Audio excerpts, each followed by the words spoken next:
fantastic. This is GT Racing right now. He's got traction, he's got everything outside of both of them! Maloney! Oh, he's taken Anderson! Anderson's up top! Oh my God! Oh. Big crash! Oh my goodness, half the field's gonna get rolled! It's very close. These guys are want to make their way through the field very quickly. Oh, there we go! Oh no!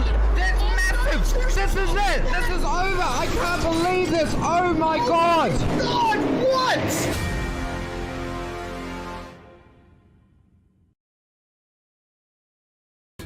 This is the world's premier online racing simulation.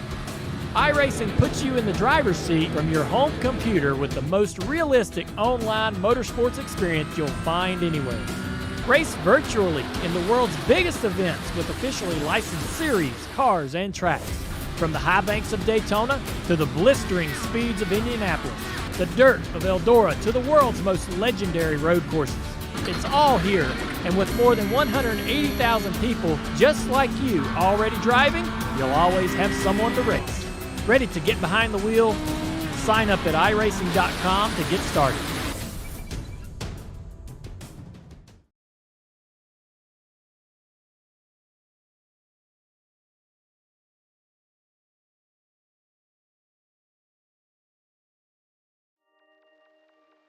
Welcome back to SimSpeed TV. It's a Thursday night as we continue our coverage from the 7th season of the SimRigs.com Oz Pro-Am Sim Series. The 5th round takes us to Sandown International Motor Raceway, the first of our 2 endurance rounds for this series and this season. My name is Daniel Yeaman, Jay Kennedy, alongside me, doubling up with production and commentary. And while we're a little bit rushed tonight, Jay, things are already wrapping up with qualifying as we speak, which means that we'll be going to the grid in just a moment's time to get this race underway. Endurance race, 1 each for Pass 2 and the Pro-Am tonight means that, well, pit strategy a little bit more important for both classes. And yet, single race format tonight for both of those servers that we'll be covering this evening. Yeah, hello everyone. It's going to be a very, very entertaining night. Endurance racing at Sandown. Is there anything more spectacular that we could have to get into racing action than that combination tonight? And we're straight into the start grid for this 40-minute race. That we are indeed. So let's walk you through that grid now for you this evening. Front row tonight going to be locked out by Sebastian Flock and Matthew Bowler with a little car change there for the number 12 machine. And Seb back in his number 84 machine rather than the number 1 car that we ended up seeing last week around. P3 goes to Harry Lawrence there, and well, quite a ways back from our front row. And Tom Wilkinson joining the series tonight jumps into P4 for this one this evening. Matthew Keane out of 5th place makes it a very Mercedes dominant front of the field. He's got Stuart Brown, the first of our Ferrari 488s, alongside him there in P6. Andrew Krasinga and Thomas LePrake make it 7th and 8th for them starting out of this one tonight. Then Zach Mitchell ahead of Simon Zones around at the top 10 with Jeffrey Wang and Jamie Blackman making it an all-Ferrari row number 6 here this evening, Jay. Yeah, from there we've got Jordan Ferguson and Matt Tessario on row 7. Row 8 is Paul Longworth and Patrick Panton with Aaron Maguire. Nick Warnest on row number 9. Row 10 is Liam Caplice and Reese Ashmore. Bailey Watts and Matt Hardigan on row 11. Row 12, Andrew Proctor. And then Christopher Henn, the first of the cars that did not do a qualifying lap. Brady Buchanan, Shane Newens, and Sean Jarrard as well. All did not do laps in qualifying, or did not post qualifying times, I should say. So we get ready to take to the grid for the first race of the night. 40 minutes on the clock, likely 2 pit stops. Should be a very, very entertaining race. It will indeed. Of course, with the SimRigs.com AusPass series for this season, and in series seasons previous, fixed car setups provided by the league for all the drivers in Pass 2 here and in the Pro-Am later on. So they are limited on their starting fuel. 20 to 22 litres is the starting amount, depending on the car. The Mercedes AMGs in the field burn a little bit more fuel, so they've been given the 22 litres to start with. And for the lone Porsche, pardon me, a small handful of Porsches here tonight, they are on the low side at 20 litres. Everyone else, 21 to start. And then, of course, important for this one, interesting, a 28% fuel tank cap, which is a little lower than I thought we'd be seeing. So that will certainly keep things pretty tight and absolutely enforce a 2-stop strategy for tonight's race, Jay. We should see about 10 minutes of driving out of the starting fuel, and then about 15 minutes to a refill if they go all the way up on the tank here. Pace car taking them out of Dandenong Road. Hopefully this week, Jay, with a nice long run to the green flag instructions, we will see this field here in Pass 2 stay nice and formed up together to take the green at 80 kilometres per hour. Been a couple of issues with last couple of rounds out there, but, well, hopefully third time's the charm, I'd say, after drivers joining us at the Red Bull Ring. There was a bit of chaos back then.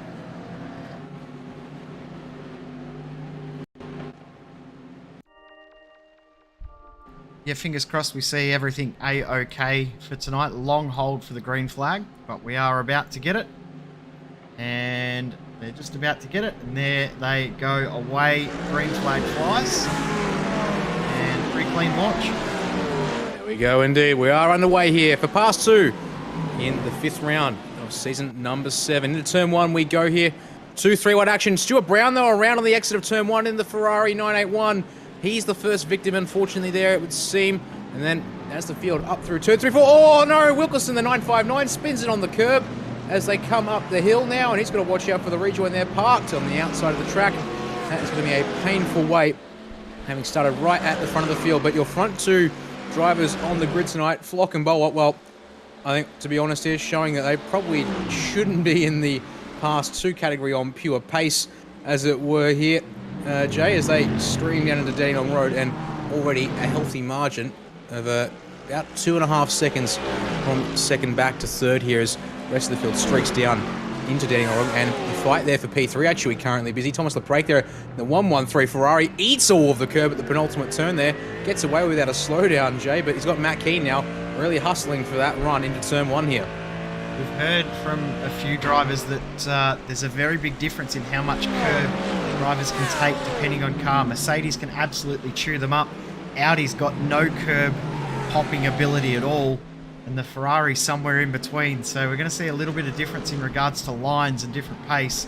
A few drivers also saying that the balance of performance when we get into the Pro-Am will affect the car performance as well, as that's Matt Tessario around the exit of turn 1. But yeah, 3.5 second advantage for P2 back to P3 at the moment.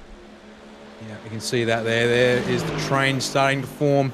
Matthew Keane now the man leading that group. And well, look at that. He's pulled away off the exit of turn 1, it would seem. And it's only 3/10 at this stage, but that gap looks quite stretched out there down the back stretch before they bring it down into Dandenong Road. Further on back, Simon Mazzomo in the 551 opens the door on Hendrik Krasinga there, and he gets the job done in that 9.5 SimSport Porsche. One of the few Porsches out here tonight, of course. The car still recovering after what seems to be a fairly substantial change during the Season 3 update now 5 weeks ago. And, well, actually, no, it wasn't 5 weeks ago. My apologies. It's only been about 4 weeks. And has hurt that car. As look at this here, another Mercedes demonstrating extremely good power. That's Harry Lawrence in the number 15, up the inside of LeBrake in the Ferrari. And the Ferrari is known for generally being pretty good in a straight line, Jay, but it looks like tonight that Merc, when you give it a slipstream, is going to be pretty hard to beat. And we'll see now if that Ferrari can match it down the back straight here in reply. In saying that, though, Mazzomo's one of the drivers that's made up a few positions in the Porsche. He's up 5 spots from where he started in 11th. Oh, no, position. more trouble. Oh, Maguire. Into the wall. Oh, dear. Yep. Aaron Maguire, the 421, one of the other drivers to stick with the Porsche there, and he's stuck on the inside of the back straight. In fact, actually a lot of tyre smoke just hanging around there as he was waiting for the fuel. It's almost as if the car, pardon me, got stuck there revving the engine out, but well, no sign of that otherwise apart from the smoke. We'll have a look at a replay here of Maguire's mistake, unfortunately, thanks to the replay from Virtual Racing School. And oh dear, up and over the curb, gets the grass as a result on the exit. Even, well, on top of that, the stability was already completely fried, it would seem, but well, that was a pretty spectacular way to go, if there was one there, Jay. As we return to live pitches and check out here another battle packs on the front straight. That there would be Liam Caplice in the number 20 Mercedes, up 8 spots. Another one of our hard chargers, having started outside the, at the back of the top 20 here tonight, and now knocking on the door of the top 10 if he can get a couple of good laps in. Yeah, he's doing a very, very good job at the moment. So you see Matt Hardigan just in the background there, the sister car from the spinning car. Who was it that spun earlier? That was Maguire. So both of those Porsches having a little bit of trouble. He's lost a little bit of time on this lap. Gap at the front of the field is out to 6 seconds, so it's stretched out a fairly big margin now They're starting to drive away at the front of the field. Krasinga and Zach Mitchell. Very, very interesting little battle pack going on here at the moment. They go side by side. Jeffrey Wang also getting involved as well. Yeah, looks like Krasinga's starting to drop back through the field a little bit here off of the start. They're getting passed by Mitchell at the end of it was early on in lap 4, then back and forth between Jeffrey Wang and Krasinga now as they make their way to the end of this lap. But then they'll look at Tom Wilkinson on replay. A struggle for him, spinning it up on the curb at turn 4, lap 1. Now, what's the man done on his debut here tonight? At the end of the back straight, is he going to get too much grass? That looks like a little bit too much grass, flirting with trouble, and oh dear, yep. Oh, thank goodness the tyre bundles are there, because that definitely softens the blow. And in spite of that, that was quite substantial. Sure was. That was a decent hit. The gap at the front here. Bowler and Flock driving away, and then Mizomo up the inside there of Thomas LePrate to steal 5th position away, getting another spot. And Zach Mitchell is involved in this too. So interesting pace difference between a few of these drivers in this field at the moment. Yeah, it's keep an eye on things here, and I think, yeah, not surprised that Mizomo's making his way forward. Joined the series at the Porsche Cup Wildcard 2 weeks ago at the Red Bull Ring, and jumped back in the Porsche GT3R afterwards, and really putting in a good performance. Pardon me, I think actually that would be an incorrect statement. He was actually here for round 2 of the season 1 week prior. As well, I worry about the history lesson of drivers attending in AusPass series. That's Zach Mitchell up the inside at turn number 1 on the brake. Once again, the Ferrari seemingly going backwards in this race, and well, actually, despite, well, I say that, but he's actually made up a spot off of the race start still. Currently running in 7th place now. As another car around at the back of the field. Nick Vornus in the 916 Porsche at turn 3. As it's another Porsche going straight. So that's 3 out of 4 Porsches in the server tonight. Jay, unfortunately, no, 3 out of 5. My apologies, coming unstuck, but. Well, that's certainly not looking too flash for them as we check back in with our race leaders, and the gap is now out to 9. It's nearly 10 seconds between the race leader and your 3rd place driver here at this stage. It's a huge margin, isn't it, that they've just driven away from the field. Their lap time just then, Flock 106.4. Guys in 2nd and 3rd who are just about to have a change of position there as Harry Lawrence goes through to 108. So it's 1.5 seconds difference in pace on that previous lap. We're only on the 7th lap of the race. Still a lot of racing left. Of course, 2 pit stops to come for these guys as well to take the fuel required to make it home. About 10 minutes of range on the opening fuel here, thanks to the fixed setup provided, and then about 15 minutes that they'll get out of the tank once they come in and refill. So, of course, that's 25 minutes of racing, enough for usually what we see out of the past 2 race format. But, well, come this mini enduro format for these guys, 40 minutes on the clock.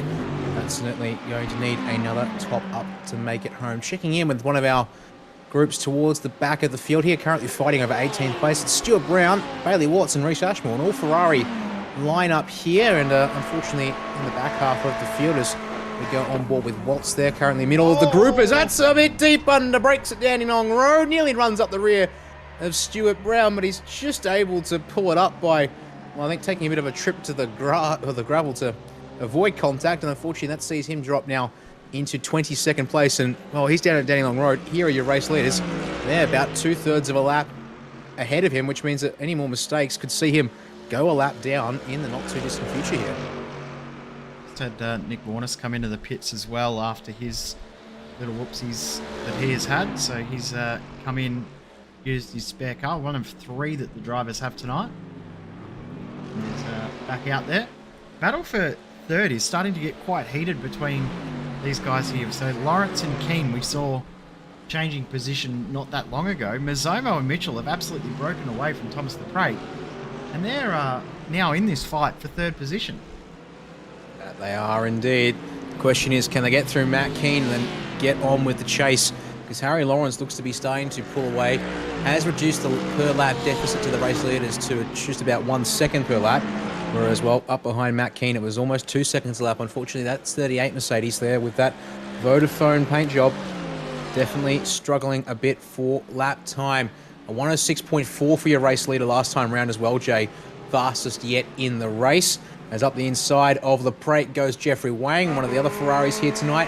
That's going to expose the Prate to Liam Caplice, but that's not the spot that Caplice is going to want to go for.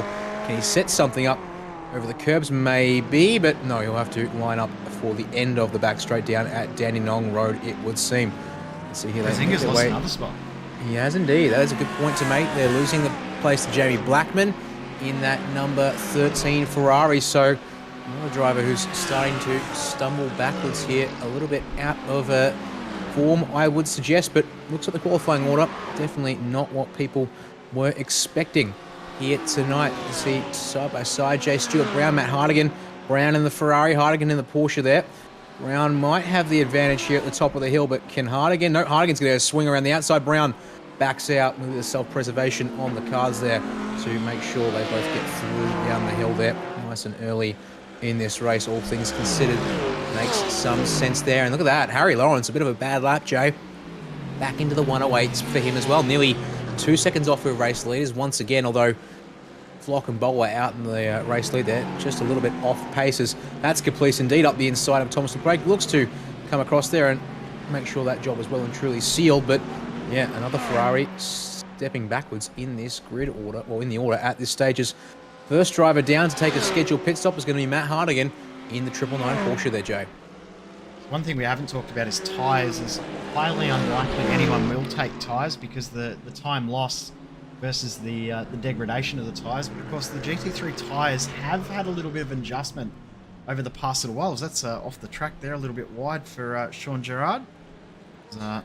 Bowler and Flock all come in. As everyone else follow them. Lawrence, Mazzomo, Mitchell, I think will come in too. Yep.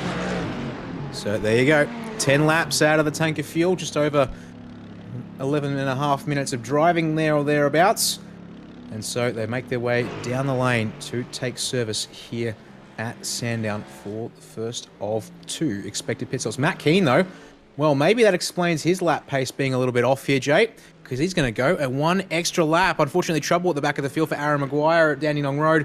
He's gone around and unfortunately clipped Shane Newlands with him. But let's keep an eye on Matthew Keane's lap here in particular, because he is one of 2 drivers. Liam Caplice has also stayed out with him at the front of the field, and we'll see, do they gain anything substantially when it comes to pace? I would say probably not, because there are your net race leaders. They're only a handful of seconds back.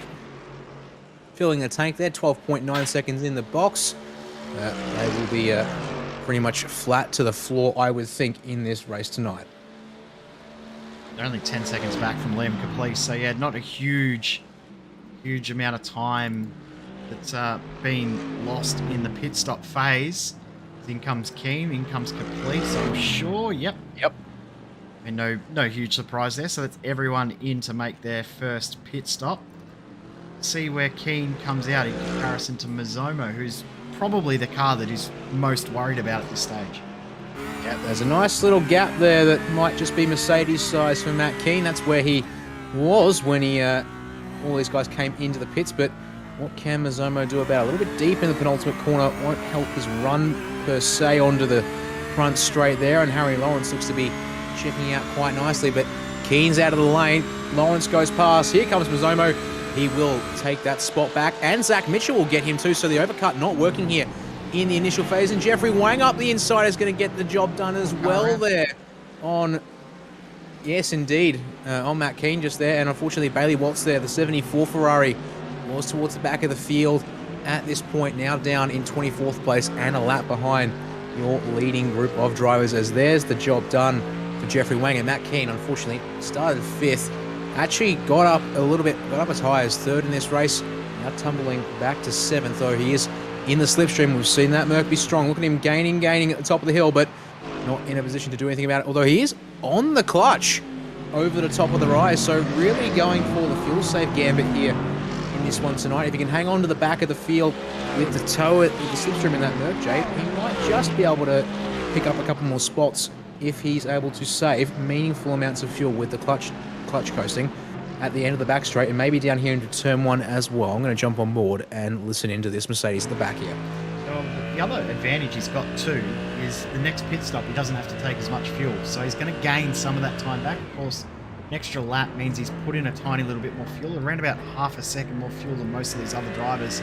Some up to 1.5 seconds more fuel. Bit of a battle going on ahead while we were just trying to listen in there between Mitchell and Mizomo. Interesting little fight between these two going on right now. That it is. Zach Mitchell. Yeah. Team change in, well, the not so recent history. Excalibur Esports now where he is racing at tonight, and, well, looking pretty comfortable in the Merc here this evening so far, and looking to be on track for one of his best results to date. Well, will be the best result to date in this series with a P, if he can stay in P5 here, but well, got his work cut out if he wants to get a little bit more, or get spots back here, or further spots, I should say. In other words, not so. Crisscrossed up the inside at the end of the back straight. That's Stuart Brown on. Oh, Andrew Proctor gets the job done, and well, the person behind them definitely wants this to be a nice, clean, orderly affair, because P17 in that Lamborghini is your championship leader for Pass 2, Brady Buchanan. Not setting a qualifying time tonight, which is a little bit unexpected from Buchanan. Certainly has been one of the top 5 drivers this season, and instead now having to work his way through from a long way back. He's currently 23 seconds, or pardon me, he's a long way off the race lead to the tune of 45 seconds, and still trying to carefully but decisively navigate his way through the traffic here, and going to have to pick his battles wisely to get through Proctor and Stuart Brown directly ahead of him here. 100%. He's got to work really hard to try and get this all happening correctly for him. My apologies if you're hearing a few noises in the background. Got a little bit of a sickness in the household at the moment, so myself and my son both are horribly fighting through some horrible coughs, so apologies if you're hearing some of that in the background. Well, I can't hear it, if that counts, Jay. So that's a positive. Oh, maybe some small gains to be had from it all here. Look at that there, though, out of Dandenong Road, Jay. Buchanan looking very racy, but not able to convert just yet. Trying to get the drive off of the final turn versus Proctor in that BMW directly ahead of him there, but all looking fairly neutral at this stage. That BMW, one of the cars that also seems to be obviously strong in a straight line, but Buchanan's thinking about it, shows half a nose, but doesn't commit, Jay, so we'll stay in line for turn 1. On there, forces Proctor a bit deep, but at the same time he goes a little deep too, so not able to make full use of the run. Then again, it is turns 2 and 3 here at Sandown, up into turn 4. Not much you're going to be able to do with a run through there anyways, unless you're incredibly brave. Some might even call it stupid. 100%. It's a tough little spot to get moves done, but the time you run, you can use that momentum to your advantage and use that down into the S's and into Dandenong Road. I think that's what Buchanan did. He wasn't trying to make the move through turns 2, 3, 4, but set up the run here. But BMW just seems to have got enough in that power unit to hold on to the position, and those Porsches closed up behind. Those of Hardigan, Tessario were right on the tail there. Now, one thing I was about to bring up, because the gap at the front here stretched out to about 0.7 of a second. Harry Lawrence has had a moment. Oh, indeed he has. That's a very big moment for Lawrence.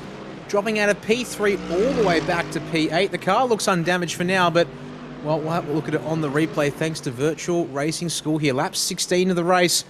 So we pick him up coming into the final couple of turns. Vaulting over the curbs at the last. Oh dear, that's a very unusual moment. So just, yeah, actually vaults to the apex curb of the final turn and completely neuters the momentum. Interesting to see there that, crucially, after a couple of laps, Matt Keane able to get through everyone. In fact, that's quite surprising. Matthew Keane's coming from the back of that group, and all of a sudden, he got himself back up into.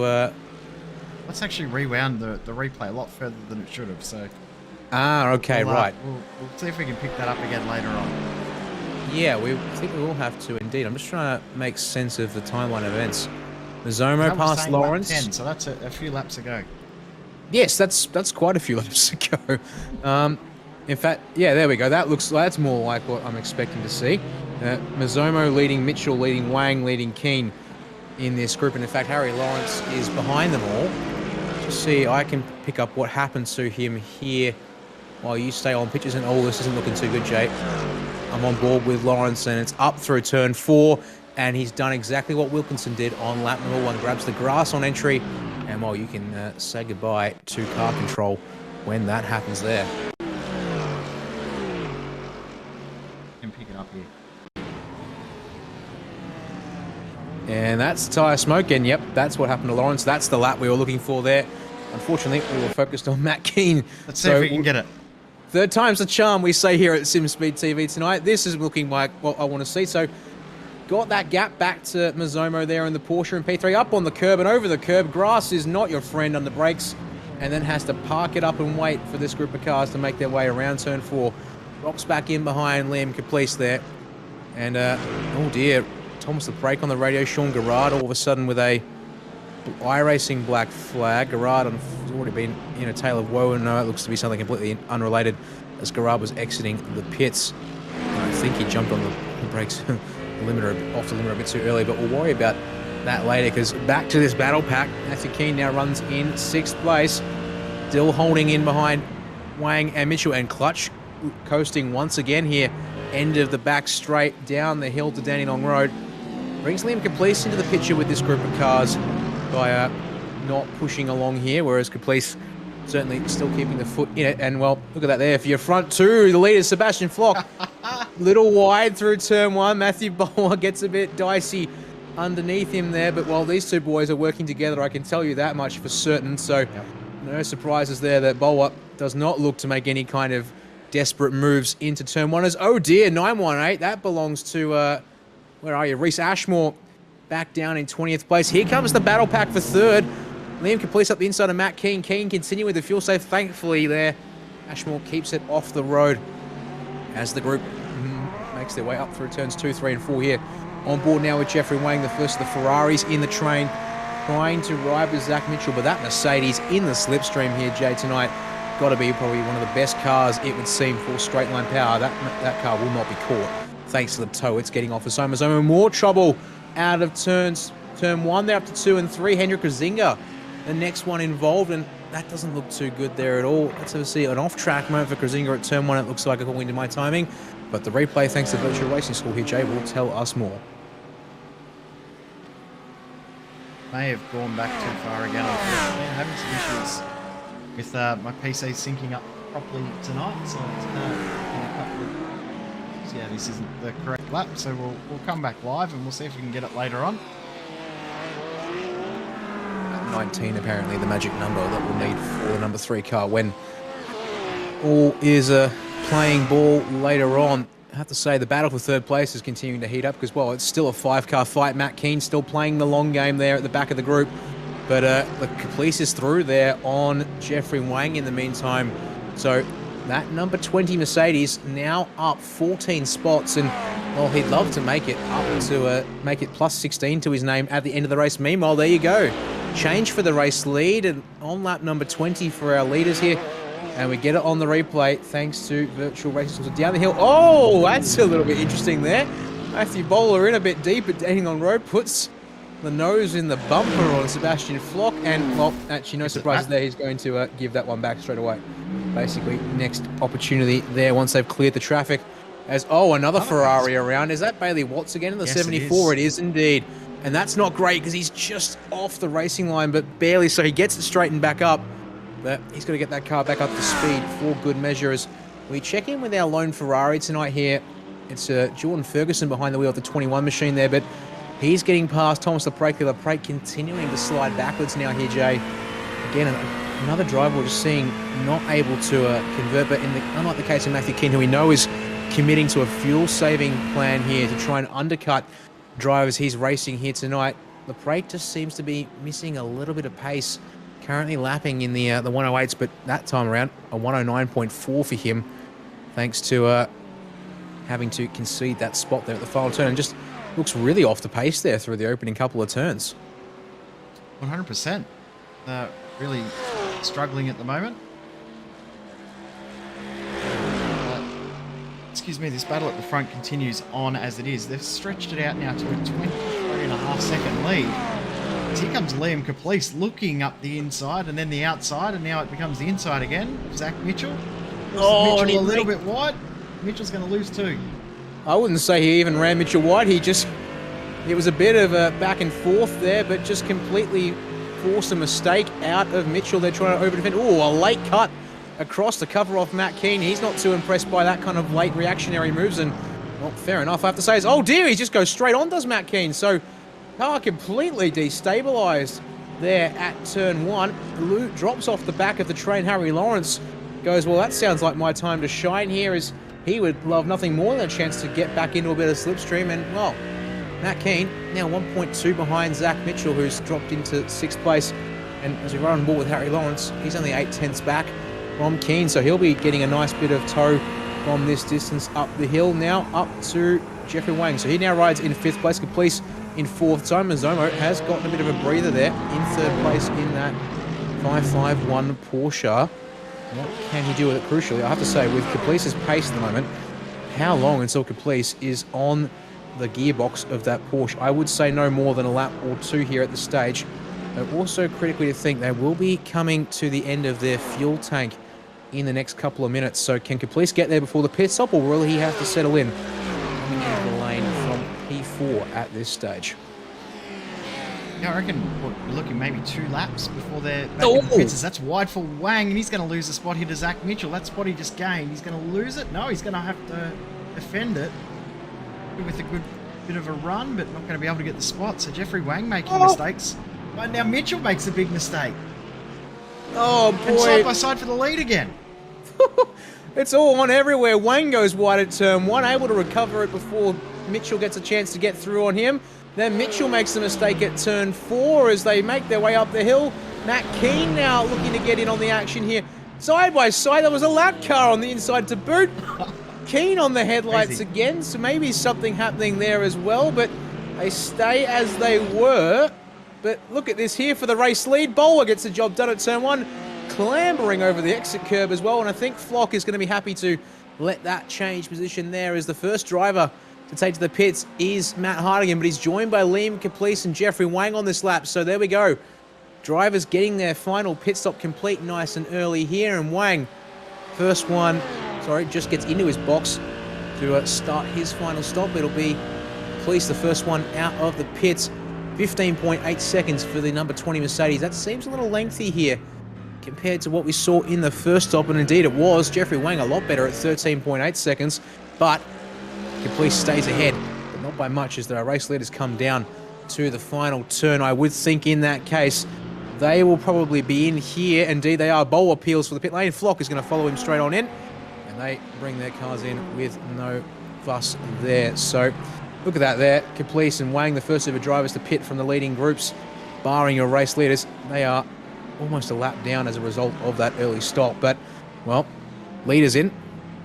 That will now allow them to hopefully get a little bit back as we see Mazomo brings it into the pits. Zach Mitchell will be next across. Can he bring it in? He will bring it in, and there we go. Matthew Keane, the fuel saving allows him to stay out, but can he even get ahead of Bowler and Flock? It'll be close here at turn 1 if he can even get past these guys to have a clean lap for the overcut attempts compared to the guys he's racing. He's got to get up the inside of Matt Bowler late on the brakes at turn 1. He does get the job done though.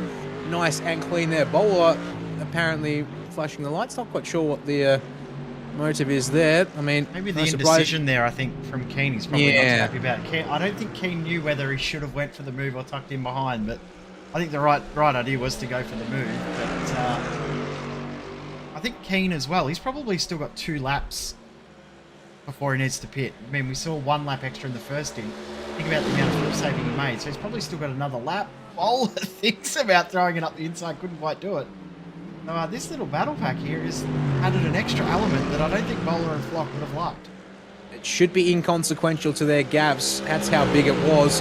You can see it's about 26 seconds now, thanks to the pit cycle. So they're still very much in front here, and indeed, Keane will make it 2 laps more than everyone he's racing here.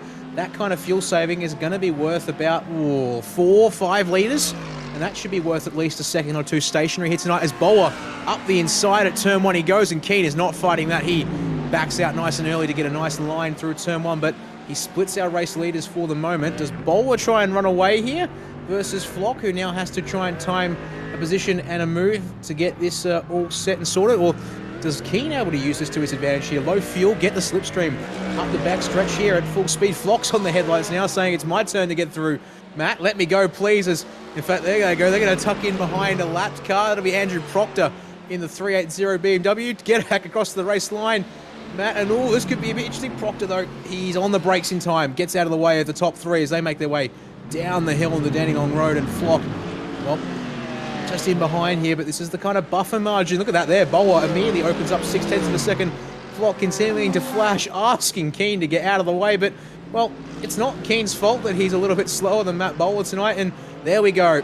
The Mercedes of Keen pulls it into the lane, but 2 laps shorter, well, 2 laps longer, I should say, than everyone else, Jay. Now, this is where we see the fuel strategy game play out. 13.6 second stop last time around. Can he catch Shai Mazoma? Or more important, I guess, is indeed this position here with Liam Caplice. This is most likely where he's looking to fight at this stage. You think he's in his box now. Time ticking up on the refuel allowance. 9.6 seconds. He's undercut everyone by nearly 4. That's a huge advantage in regards to how he's come out, and he's going to actually be ahead of Mazomo. But whether he stays there is another story. He's going to have to defend. Mazomo will go through, and then there he is, right in front of Liam Caplice, where we expected him to come out, but probably about half a second further up the road than where we may have thought. Indeed, that's been an excellent bit of strategy. So long as that Mercedes is fueled to go flat to the end, you hope he hasn't made the error of calculating his fuel burn based off of what he was doing in those save runs, because he needs to be able to keep the foot in it here. Caplice has been a hard charger all night long, and he would like to get onto that podium step, and it's just in front of him here. And they've got 9 minutes to sort it out here in Pass 2. First of our 2 races tonight, thanks to the endurance format. 1 race of both the Pass 2 and the Pro-Am, in case you missed it. We were talking about things earlier on. Look at that there, nose to tail for all 3 cars as they check up a bit under brakes there into Dandenong Road. And look at this here, Keen thinking about the inside for the penultimate turn, but Mazomo not even thinking about that at all. But he's a little deep, though, at the final. That's completely compromised the run. The Merc's going to get him up the inside here, and watch out for a Merc on the outside too. Oh, look at how messy this has got. And as you say, Mazomo's lost the spot, and he's going to lose a whole heap of ground because that Porsche doesn't have the straight line pace that the Mercedes seems to have. But how's that from Liam Caplice? Goes from 5th up into 3rd, the blink of an eye, and there's another car involved there. That car is an extra lap down car. Ooh. It's got involved there. Meanwhile, race leaders tangled up in a little bit of drama thanks to a lap car. Oh, down at the final turn, it's actually completely destroyed the gap that Matt Bowler had built thanks to the traffic. And, well, Matt Keen there, just a little bit of a roadblock for Sebastian Flock, and then a little moment there out of the final couple of turns. Oh boy, the BMW of Sean Garrard there, I think just getting his guys a bit crisscrossed, but, well, given the fact that these guys are fighting over P3, it's not really done Bowler and Flock any kind of problems here as they make their way up to the final couple of turns. Late on the brakes as we're on board with Jeffrey Wang in the 26 Ferrari here. He makes it a 4-car fight once again, but not quite got the run off of the final turn there in that Ferrari to stay with the group. He'll have to reset and try again. Now, I mentioned championship here in Pass 2 earlier on, and I actually think we need to have a quick talk about it, Jay, because crucially there is Brady Buchanan in the pit lane, a mechanical black flag that had to be cleared. And, well, that's been a bit of a disaster for him. We check out the replay thanks to Virtual Racing School. So, all was fine until all of a sudden it was not there at the top of the hill for Buchanan in that Lamborghini. Oh. Did he grab the grass at the top on the way down? Sure, the second part of that impact was pretty huge. In the background there, the 74. Haley Watts, he has not loved turn 1 at all tonight.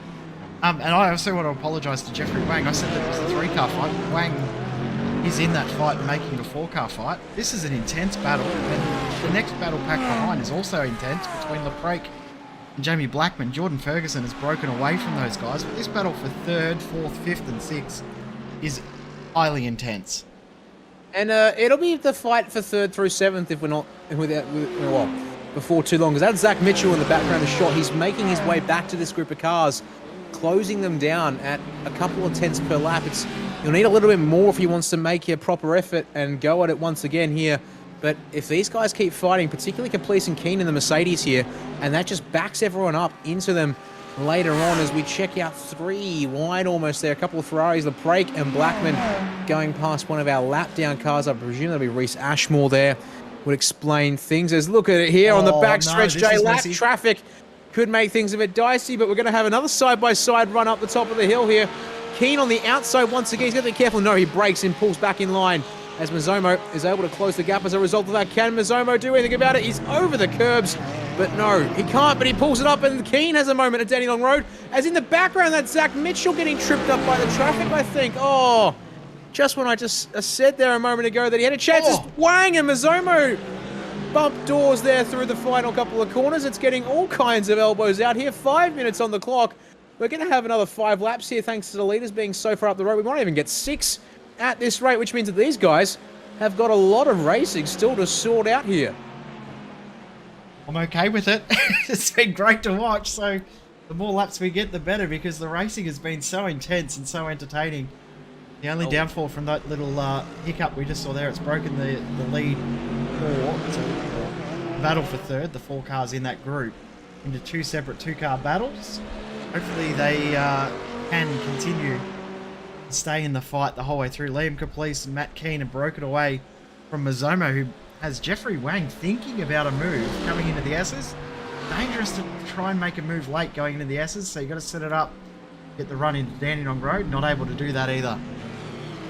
Yeah, Mazomo, it's actually quite a bit of grass on the way into the S's there, and absolutely monsters the exit curve, trying to keep that Porsche up to speed.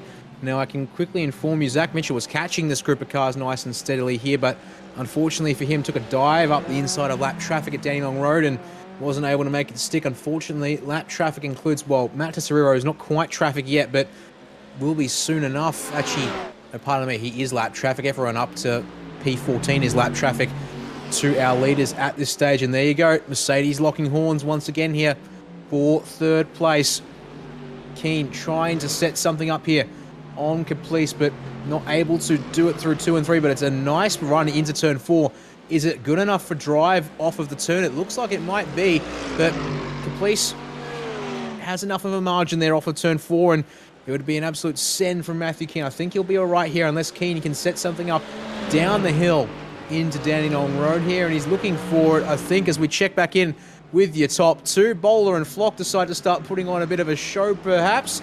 Flock not able to make it work around the outside there at turn 1 this time, but he can force Bowler to apparently drive it all the way to the inside fence. Keen and Caplice here through the final turn, meanwhile, come out. Look at that gap, up to 30 seconds now as they continue this stoush, lapping in the 107s while your race leaders are still doing mid 106s.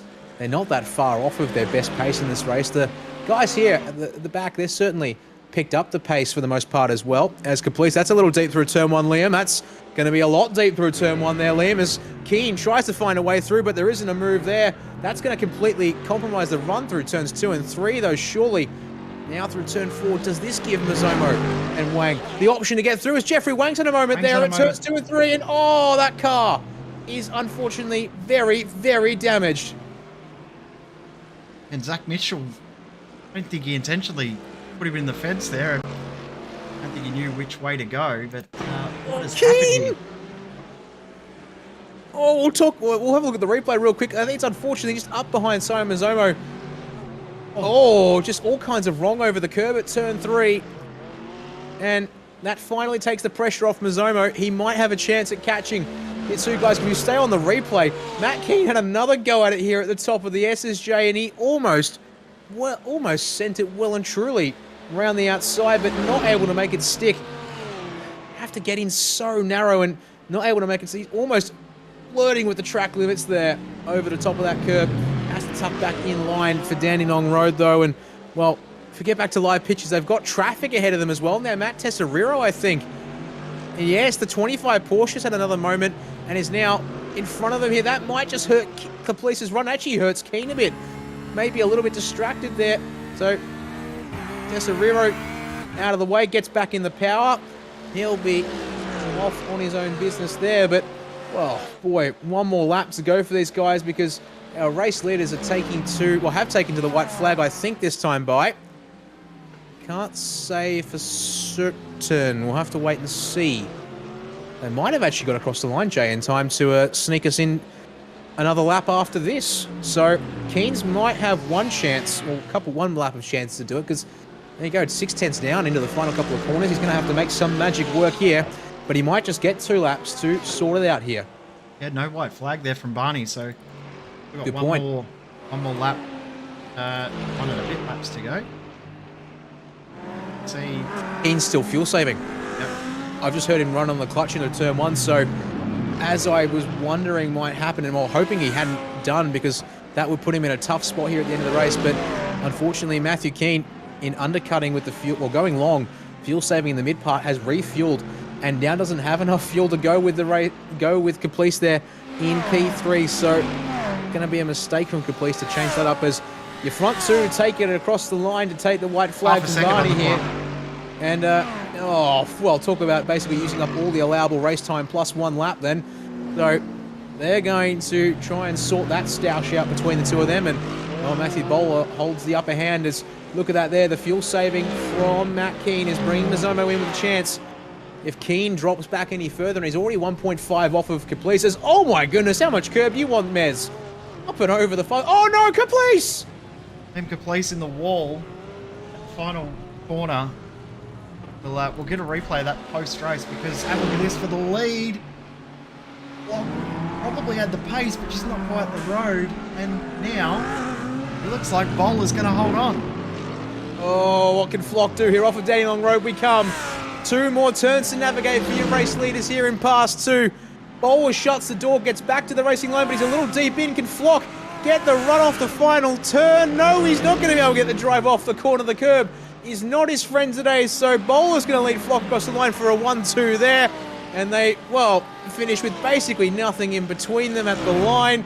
P3 is a race now between Matthew Keane and Simon Mazomo. Mazomo's going to have to absolutely send it up down the hill. He's closing it quickly on down the hill here at Dandenong. Oh my goodness, Keane having to roll it in. I think the Porsche also extremely capable down there, it seems, tonight.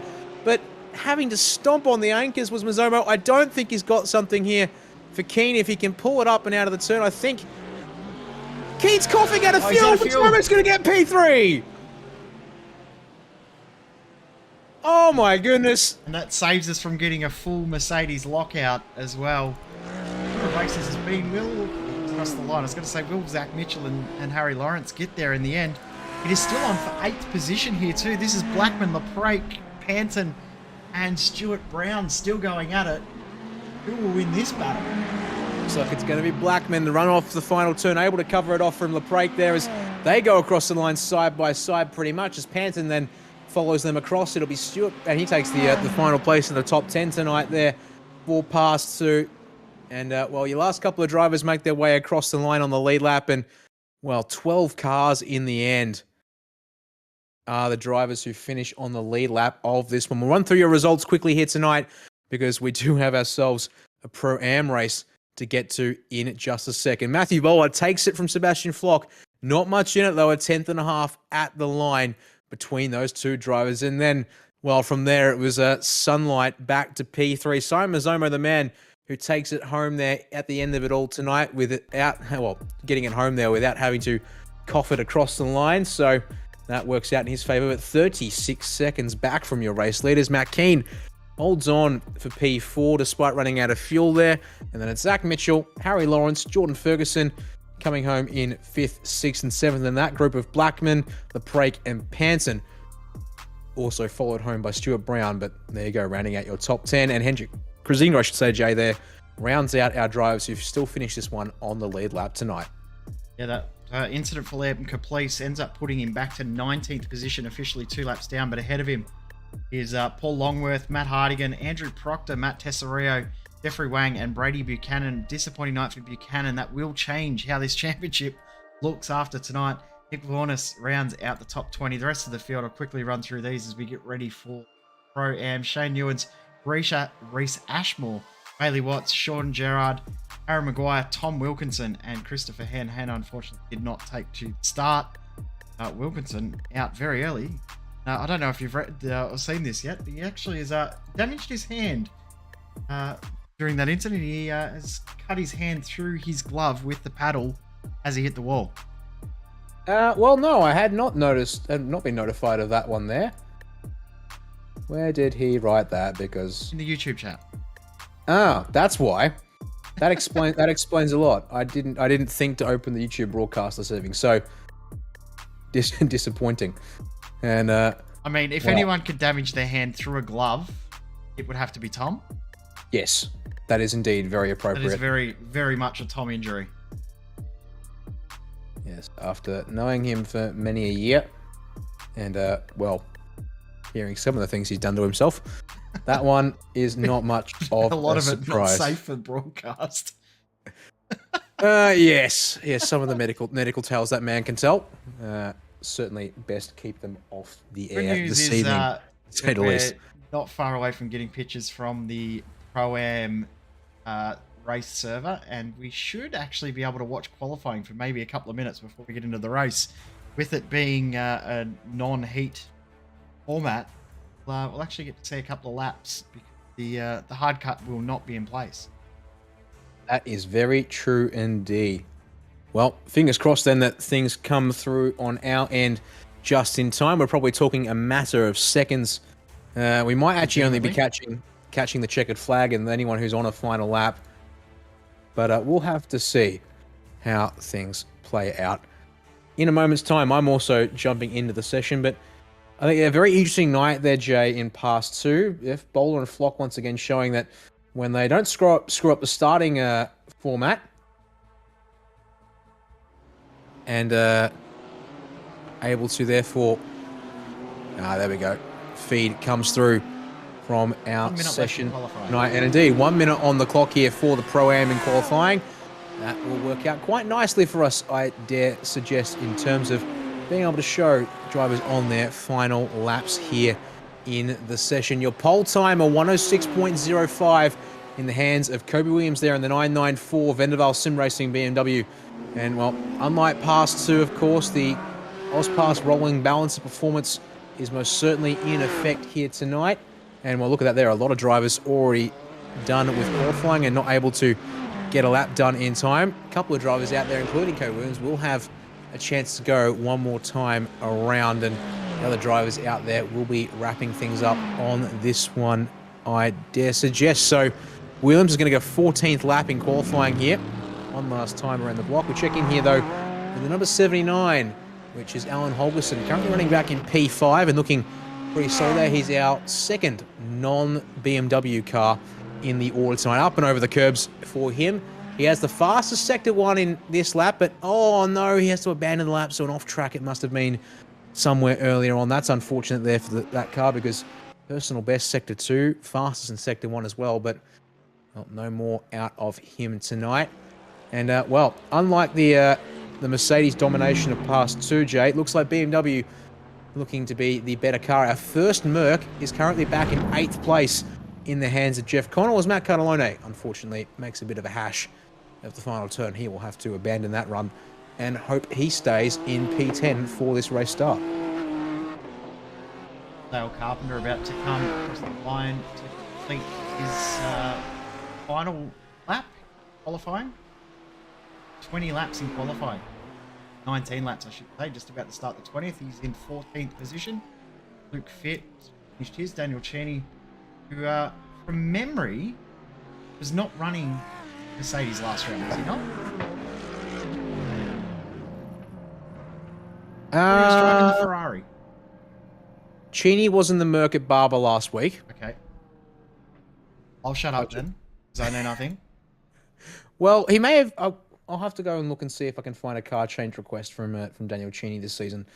Maybe you've kept a lovely little memory there from something earlier in this season. Can I find him in the order? The answer is unfortunately for you, no. There's a lot of Porsches to other cars, and BMW to Merc's also been a little bit popular in the past couple of weeks. But let's walk you through the grid here for the Pro-Am race tonight. 60 minutes will be on the clock for this one here.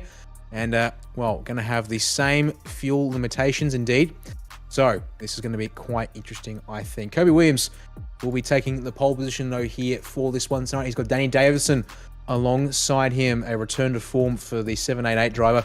We'll be hoping not to get, unfortunately, entangled in some lap 1 drama, which would do his world a world of good. Lachlan Capel out of P3. Alongside him is Dylan O'Shea. Our drivers here in the AM class tonight, but, well, definitely a lot further up than his AM notation might suggest. Alan Holderson up into P5 has Ross Rizzo alongside him in the Audi 784. And the next of our amateur drivers is Chu Kang in the number 37 Ferrari. He's got Jeff Connell alongside him in the Mercedes, the first of our Mercs tonight, which, well, suffering a hefty AusPass balance of performance power deficit as a result. We'll talk about that in a little bit here. Joshua Fitt out of P9 has got Matthew Cartalone alongside him in P10 and third amongst the AM class cars. And then it's Christopher Henn and Adam Funzlo to round out your top 12 here tonight.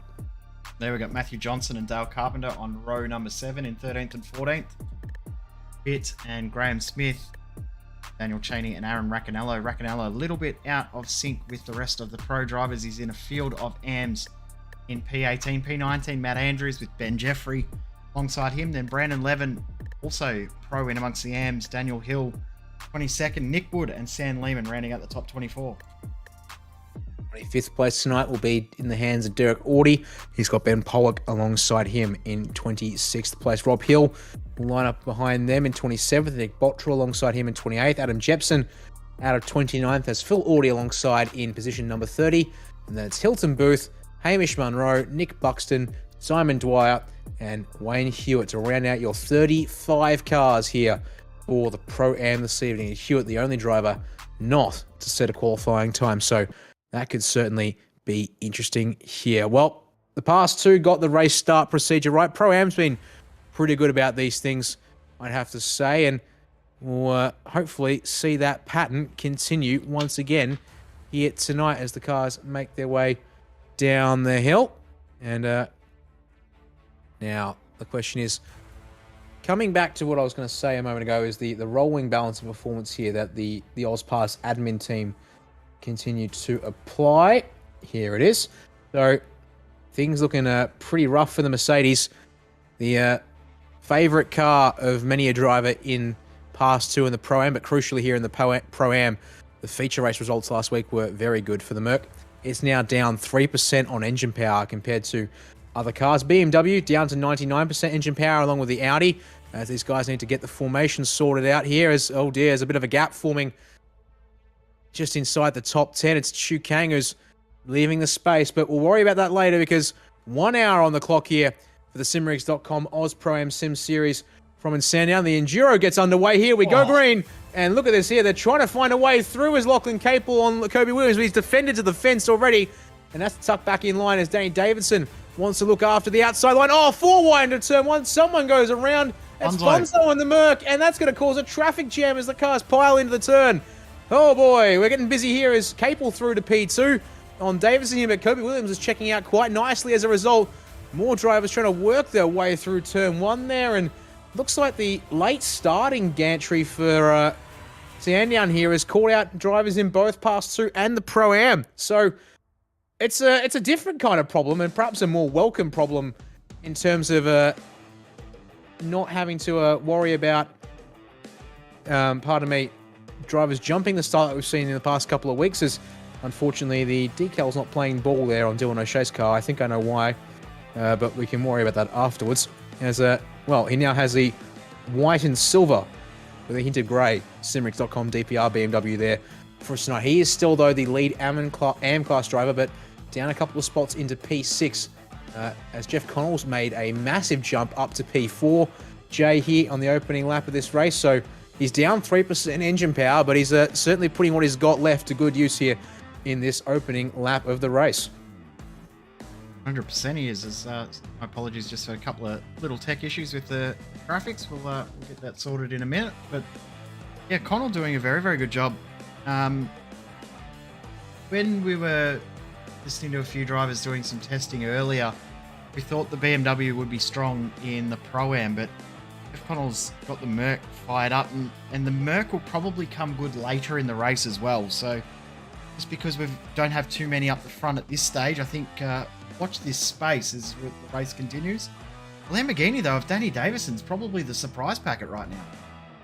It certainly is. We haven't seen too many Lambos towards the front of the field in AusPass. It's obviously mid-engine, so a little bit more finicky, perhaps, if you are not quite familiar with the car and its handling characteristics. But thanks to that, it comes into this round with 100% engine power due to the fact that it hasn't really been driven all that much and, well, solidly middle of the road so far this season.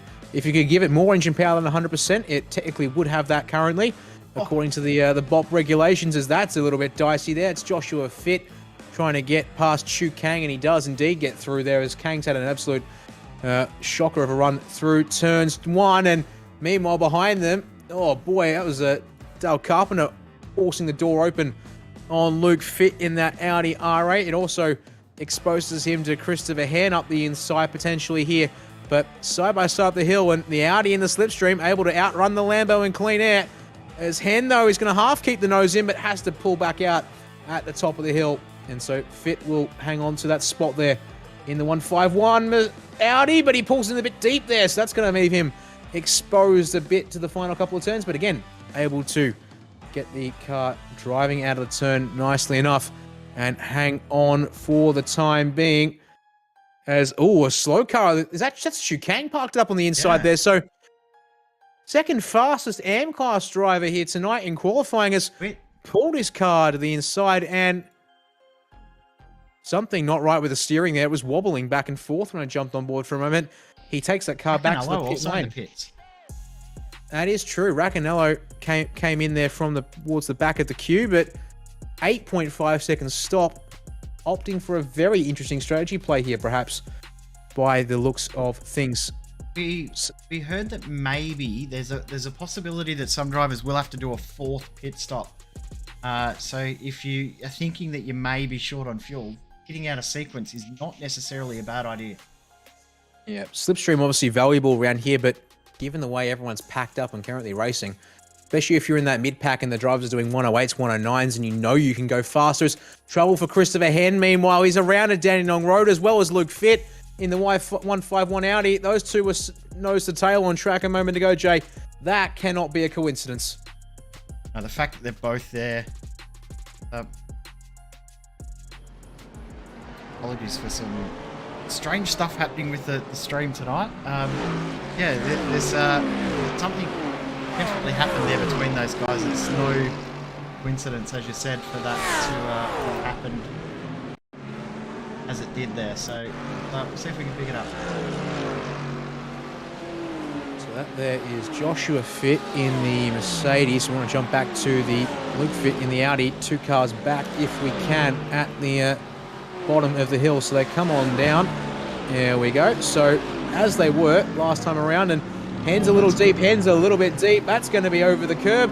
Gets into the rear of Fitt. I don't know if it was stop in time. And, well, Fitt, around he goes, trying to hold it together. Unfortunately for him, has to take a tour through the gravel there.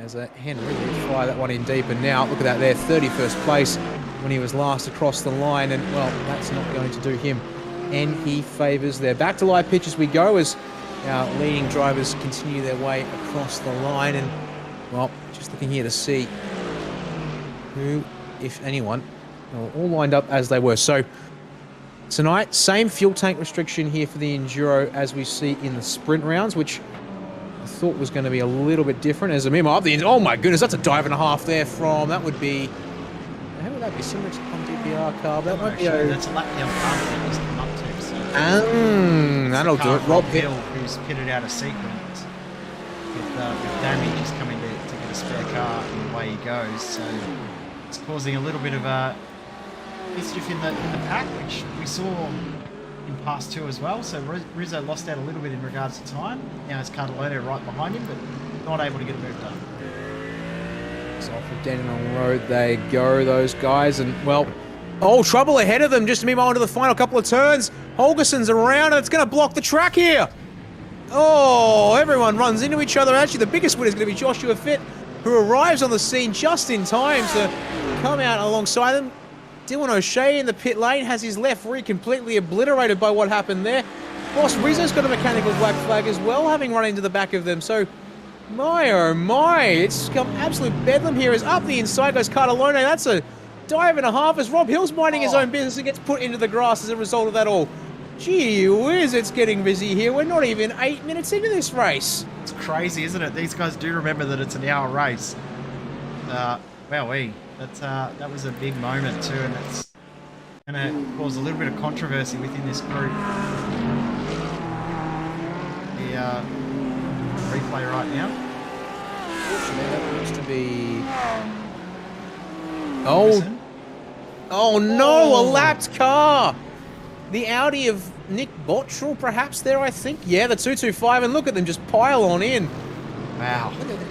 Just wow, just Holderson looking to maintain his rhythm and momentum and pace, and the lapped car picks what would have to be the worst possible moment to get going again, and it's caused the entire field to just run into him with no forewarning as Ross Rizzo in the background brings his car to the lane, and a mechanical black flag that he got away with running around for one lap without surfing, but well off the back of that group is back to the front of the field for a moment because we can catch our breath, Jay. Kobe Williams still leading by 1.2 seconds, but Lachlan Caper trying to keep him honest there in P2 has also got Davison hanging on to the seconds gap in P3. Then we jump back to Jeff Connell, P4, 6/10 off of the Lamborghini ahead of him.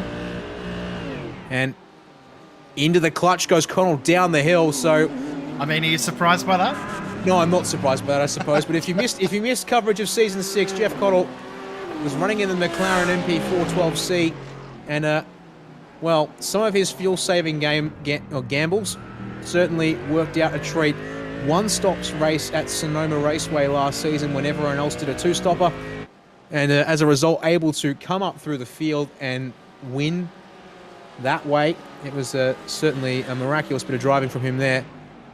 Not opting to save into turn one though, Jay, so clearly having to keep the foot in it, but just thanks to the fact that, well, gravity does have a little bit of can provide a bit of assistance there, is tapping into that down the hill where he can. And you trust in the clutch to try and take away the most, or as much of the mechanical losses as possible. Another car on the pits currently.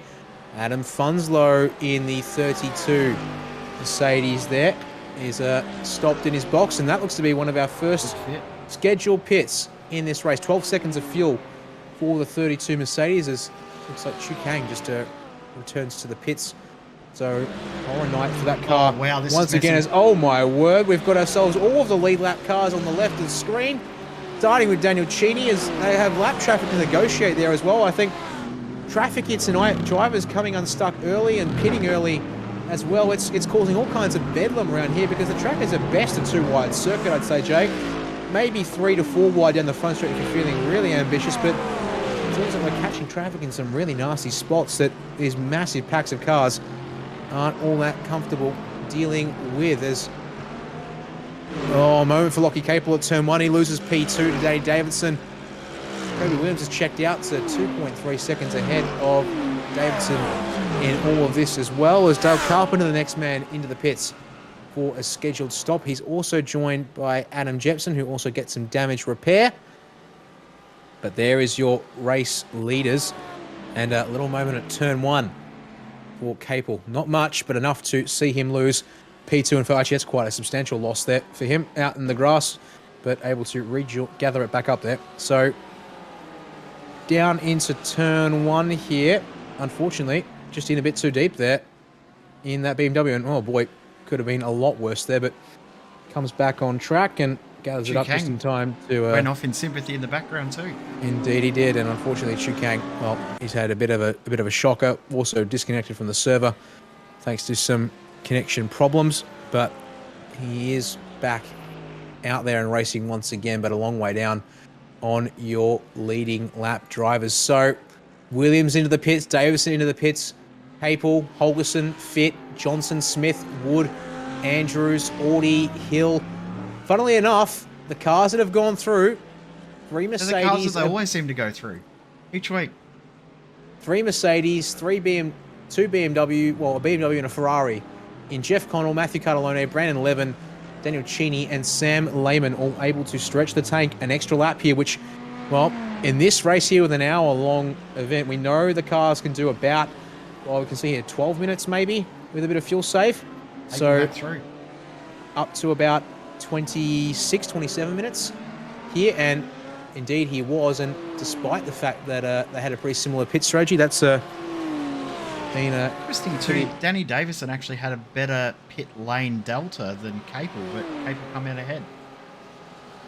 Yeah, very close there on the pit times, but able to make it work there in the number 18 BMW here tonight, as he now wants to try and put the foot down and pursue your race leader. One of the cars that, well, was up in the fight early on, but having to pit early for damage. Ross Rizzo, he is back up into 11th place currently on track, and will obviously be hoping to make the most of cars that are already, well, down on the lane. Jeff Connell's rolling now, by the way. He's going to be passed for the race lead. He looks like he might just slot into P4 here if he's unlucky, and yeah, he should get past here. He'll go to the inside of the fend, but Davidson, actually he's going to be alongside Davidson into turn 1, and they pitch and spin! Oh boy, watch out here as they get going, as cars come on through, but that's actually going to allow Dylan O'Shea in to split the difference there on those ones. And oh boy, I mean, when can Davidson catch a break? He's been looking for a chance to, you know, get a good result in at one point this season, I'd have said. And if it wasn't for bad luck in this series, he'd have no luck at all. Yeah, I think that's probably... just has bad luck after bad luck, and one race he's actually looking like he might get a good result. The positive is that I didn't put the curse on him this time, but unfortunate to see him have a mistake there. He now slots in to 22nd place. So running up as high as second for a good part there in this one. Well, that's going to be something that he will be very annoyed with, I'd have to say. Connell not yielding there into turn 1 despite crossing to the inside there. And, well, they come together on the apex. I think realistically it looked like a bit of a racing incident at first glance, but, well, I'll have to see what the stewards say, because they're going to have to break that one down, I would think, as we check in with Connell, now running in P3, but now has Dylan O'Shea for company behind him in the number 19 BMW as they make their way up the hill towards the end of the back straight. So, oh boy, still 45 minutes on the clock. We're not even a quarter of the way through this one, so we're on track for over 50 laps of racing here tonight from Sandown. Fast and furious circuit, lapping in the 106s is your race leader, and he's the only one doing so at this stage, so he'll be continuing to gap the guys ahead of him. In fact, his gap is 4 seconds back to Capel in P2, so he's done an excellent job with the pit cycle and outlap there to continue to really work that margin, and going to be something special or a big mistake from Kobe Williams to see things change, I dare think, up the front, as P3 there, now nearly 10 seconds off of your race leader here. It's a huge margin, isn't it? Capel actually maintaining the gap steady at around the 3.5 to 4 seconds. Pretty close there between first and second, maintaining a fairly even gap. Back in the pack a little bit. Adam Funslow, we saw have an issue early on. He's just gone past Brandon Levin and Daniel Cheney. And also note that we've had drivers in for their second stop already. Dale Carpenter coming for his second. At his current rate of pit stops, he's on for a 5-stop strategy, but I think that he'd start to stretch out these stints a little bit longer and be able to do 4. I can tell you, Carpenter came in for a second time because of the mechanical black flag. Yeah, he's had used 2 fast repairs already. And that will put him in a world of hurt. An off-track incident for him on lap number 12. And it's at the top of the hill. Unfortunately, he's had a very big lose. And, oh boy, no wonder he went to the pits a second time, Jay, because just watched that back myself on my end. And almost as bad as Wilkinson's loss at the top of the hill. Just a little bit more violent in the way that car snapped. We'll worry about that later as we check in here with Daniel Hill in the number 14 Mercedes. Currently, actually just been passed by Ben Jeffrey in the 150 BMW. All of our, well, not all of, pardon me, but group of our AM class entrants here in the series, currently running in the mid-20s, and in fact, well, mostly taking up spots in the the teens and 20s here at this point of the race. I just had to get that shot in on the broadcast at some point. We need to see. Well, yeah, that's a fair point indeed. Hilton Booth brings the fire, and well, it'll be maybe a sad day when the McLaren MP4-12C is retired from service, if at all. Hashtag 720S when. But well, until we see it go, long may it spit fire and continue to be a sight to behold compared to all the other cars here in the GT3 category. Very, very first GT3 to iRacing. Broadcasting the very first iRacing GT3 series with that car. The first Grand Am series it was, actually.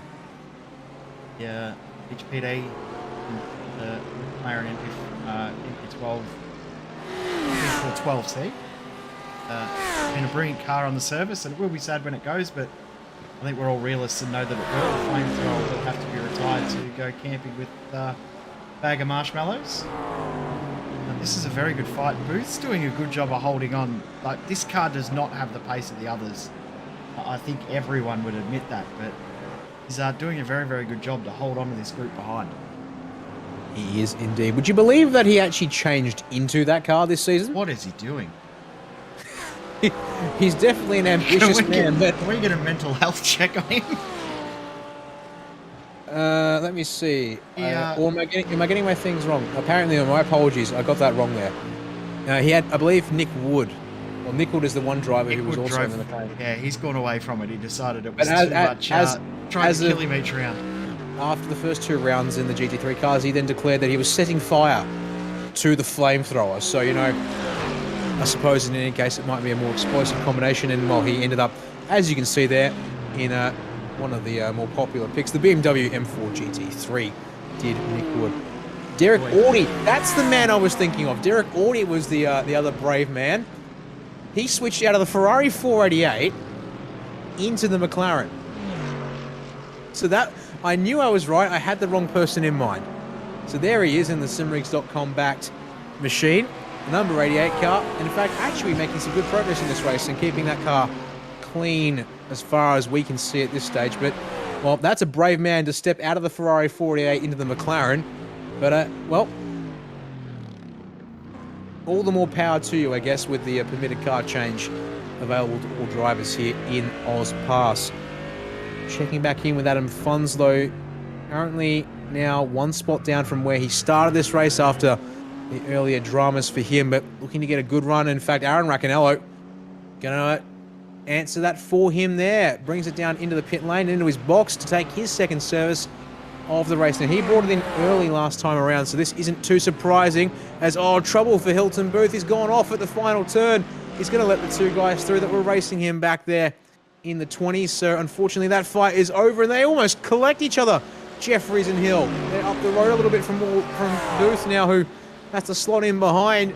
As look at this here, these guys are all racing position. Jeffrey, Hill, Ben Pollock, Wayne Hewitt, the rogue pro driver amongst all of the AMs here, thanks to the fact that Hewitt didn't qualify in this race and has had to try and very carefully pick his way through all of this. As they're very, very on the limit there, almost pushing it a bit too hard in a few spots. And well, on board with Hewitt for a second, I reckon we need to get on board with either Daniel Hill or Ben Jeffrey at this moment, because they're side. Oh, bloody hell. Wayne Hewitt goes side by side with Pollock, as I'm saying we should check in with the guys ahead. As, Pollock spins at the top of the hill, and then Hill is spun by Jeffrey. It all comes out another Danny Long Road. Crazy couple of moments in this race.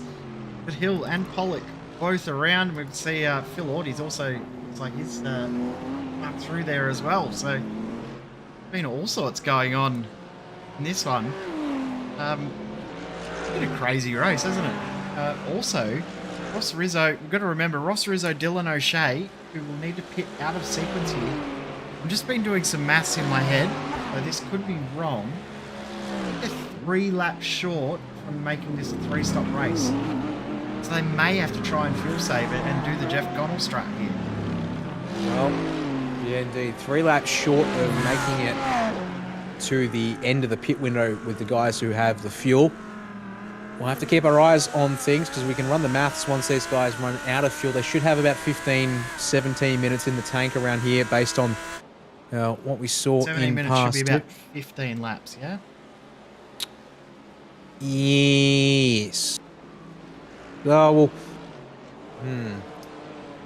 we'll have to wait and see. I reckon around lap 26. I'll keep crunching numbers. Yeah, 25, 26 maybe we see most of the guys come in for their second stop in this race. And, well, from there, I reckon we're still on track at this stage for just over 50 laps of racing.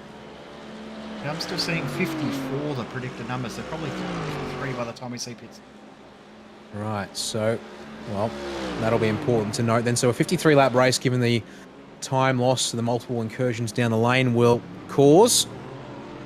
And if I can do 15 laps to a full tank of fuel, you do that twice in a race, that gets you 30 laps, plus the opening 10 lap stint. Well, so no, triple opening stint. They actually might just make it work. If they can, they might have to stretch a bit, as Dylan O'Shea's going to be the first driver in to the lane there. 13 laps in this stint, so...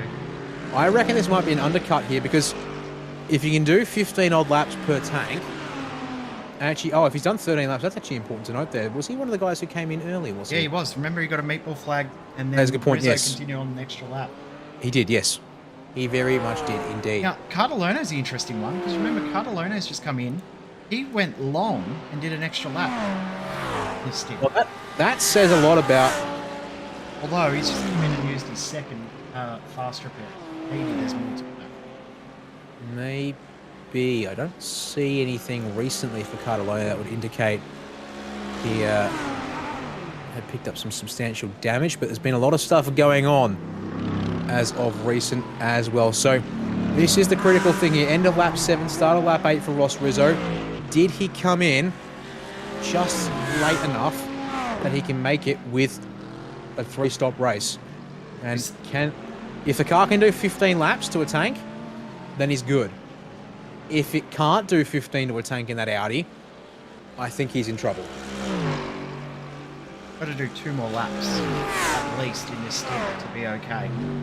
Basically has to get to the half-hour mark. Well, close to it.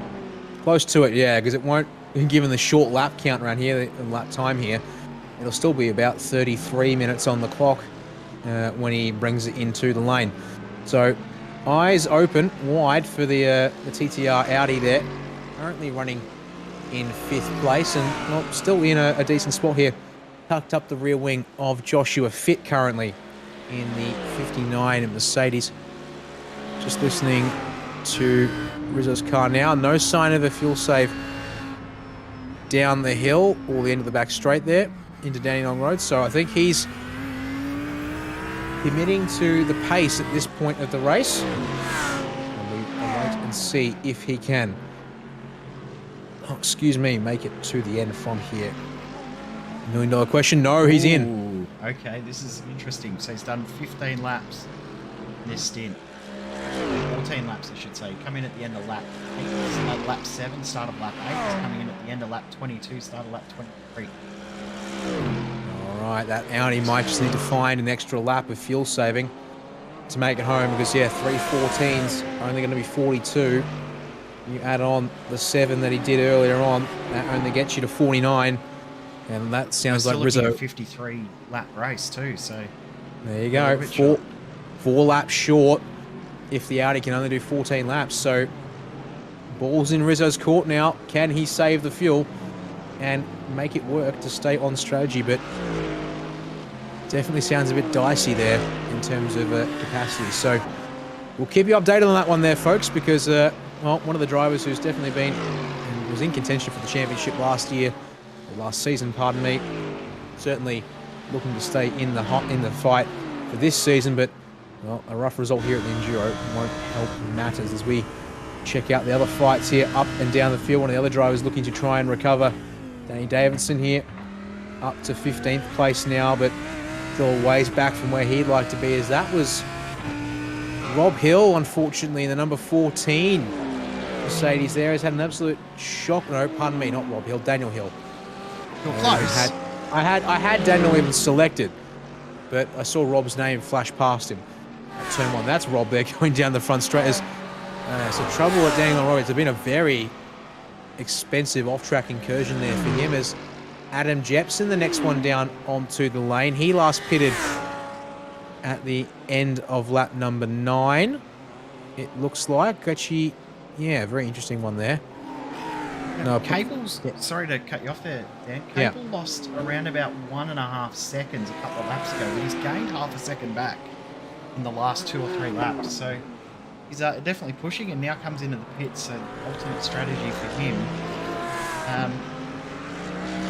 We'll be hoping that this works out for him and he gets a bit of an advantage here over Kobe Williams. Oh, have a look at that behind. Yeah, bit of interesting stuff going on there in the background. That's lap traffic, if I'm not mistaken. And well, crucially, oh boy, car across the inside of turn 3. Indeed, Hamish Munro, the number 98 Lamborghini, trying to sort things out here with Ben Pollock and Adam Jepson. And looks like they do get it all sorted out there eventually as drivers make their way out of the pits. And for Lock and Cable, he comes out, but he's got a fair bit of traffic ahead of him. Sam Lehman, Nick Wood, Daniel Cheney, and there's also lap cars involved in all of this as well. So it's Sam Lehman next up the road for spots, but then Nick Botchell's out of sequence, Chu Kang's out of sequence, Nick Wood, the next car that Cable wants to race for position, is here in this group, heading down the back straight several seconds up the road. The difficult thing he's got there is Cable is Sam Lehman's on that fuel save strategy as well. So Lehman did an extra lap along with Connell. Who else did an extra lap? Brandon Levin, Daniel Cheney. So guys in this battle group as well. So that is the downfall to Cable going that 1 lap earlier on the pit stop. Interesting to note, pit stop's happening at the front. Look at who's come in. No surprise to see Kobe Williams in, but Jeff Connell's come in with him. Very surprised by that. So not able to save as much, or maybe deciding all he needed was the extra lap of saving there, and that was it. He can now go flat to the end. He's done the saving at the first part of the race, and that ticks off the boxes as Cheney and Levin go through as drivers who saved on the last stint. So that's important there. And look at them here, all file on out. Cheney, though, opts to let Williams go. So a bit of sportsmanship there from the 444 entry as, well, as I suspected, Capel now up the back bumper of Lehman, and there's traffic ahead to worry about. So he's going to have to find a way to get around these guys quickly and cleanly tonight and get himself moving forward best way he can. And, well, that's going to be important. He may just want a fuel save here instead. A bit of a lift. Yeah, a little bit of a lift. Not too much, though. As Kang has a massive moment up ahead. Thankfully, straight off into the gravel. Will actually open the road once he can get past Sam Lehman. But he's then got to try and close the margins to Kobe Williams. It's about 4.3 seconds the gap. As through the final couple of turns he goes. Lehman a little bit deep, but he's going to go straight into the pit lane. Interesting to see there. They are restored back to their race lead. Apologies. It's Nick Buxton who's now ahead of Kobe Williams, actually towing the race leader along. Gap stays the same. But there we go. 4.5 seconds. Well, no, it's come down a little bit. Yeah, so Capel not overly affected, maybe slightly benefiting at this point, but now Williams has one lapped car who's actually going to step aside straight away on the back straight, so no tow for Williams, which is probably about as good as it's going to get for Rizzo back in the pits. And, oh dear. That's a good point. And he's out of the race. Gone. What on earth has happened to Ross Rizzo to see him depart the server there? That's a surprising moment there. But, well, we farewell one of the drivers we were expecting to be a hard hitter in this race and for this championship. And we jump to a quick replay, which is just, I believe... Oh, that'll do it. That'll do it for Ross Rizzo. And interestingly, he had 3 fast repairs in hand, but has opted to... So let's see here. Down the end of the back straight. Traffic ahead, but had a gap to mind to it. And then down the hill, over the curb, and no, into the grass, not fine. And then, oh, Joshua Fitt. Not ready for a spinning Rizzo to be half on the apex, and still more to this. Obliterates the left front. There might just be, because you'd think at this point Rizzo just comes in, gets the fast repair. Watch your head. We saw smoke. No. I'm going to say, is there a car that's spun in front of him that had got away by the time we got to the replay? But no. So, fortunate for Rizzo, he's out of the race. And the driver that we thought was in for a contention of an endurance win, out early. One of our championship contenders having a horrible night. Well, drop rounds in the championship will mean that can be a bit of a pickup, but it does obviously reduce things later on in terms of result flexibility. If you drop a round or you actually score points, at least you can have a bad round later on and have it still count. Back to live pictures we go, and you were talking about how things were sort of stable at the front, but looking at that there, last lap around they were only 2 tenths apart, but something again happening to Capel on these little laps, and the answer is lap 27, a second off of Kobe Williams' pace. That'll be where things have not gone well for Capel. Now, no sign of what would have done that, just a little off the pace it would seem. There's no incident to report for him. And yeah, the lap looks tidy enough, it just wasn't quick by his and the race's standards. So, bit of inconsistency relative to Williams might just be a challenge here that Capel's going to have to try and overcome, as that's a very, very close exit to the pit wall there. 11 nearly hit that wall there on the outside of turn 4. Yeah, it was. Well, look at this here. 11 leading the train of AMs of Aaron Racanello, Nick Wood and Daniel Cheney down the hill into Dandenong Road. We'll pull it up nice and steadily on this particular occasion, which is good to see. So, and down to final 2 turns here at Sandown. So,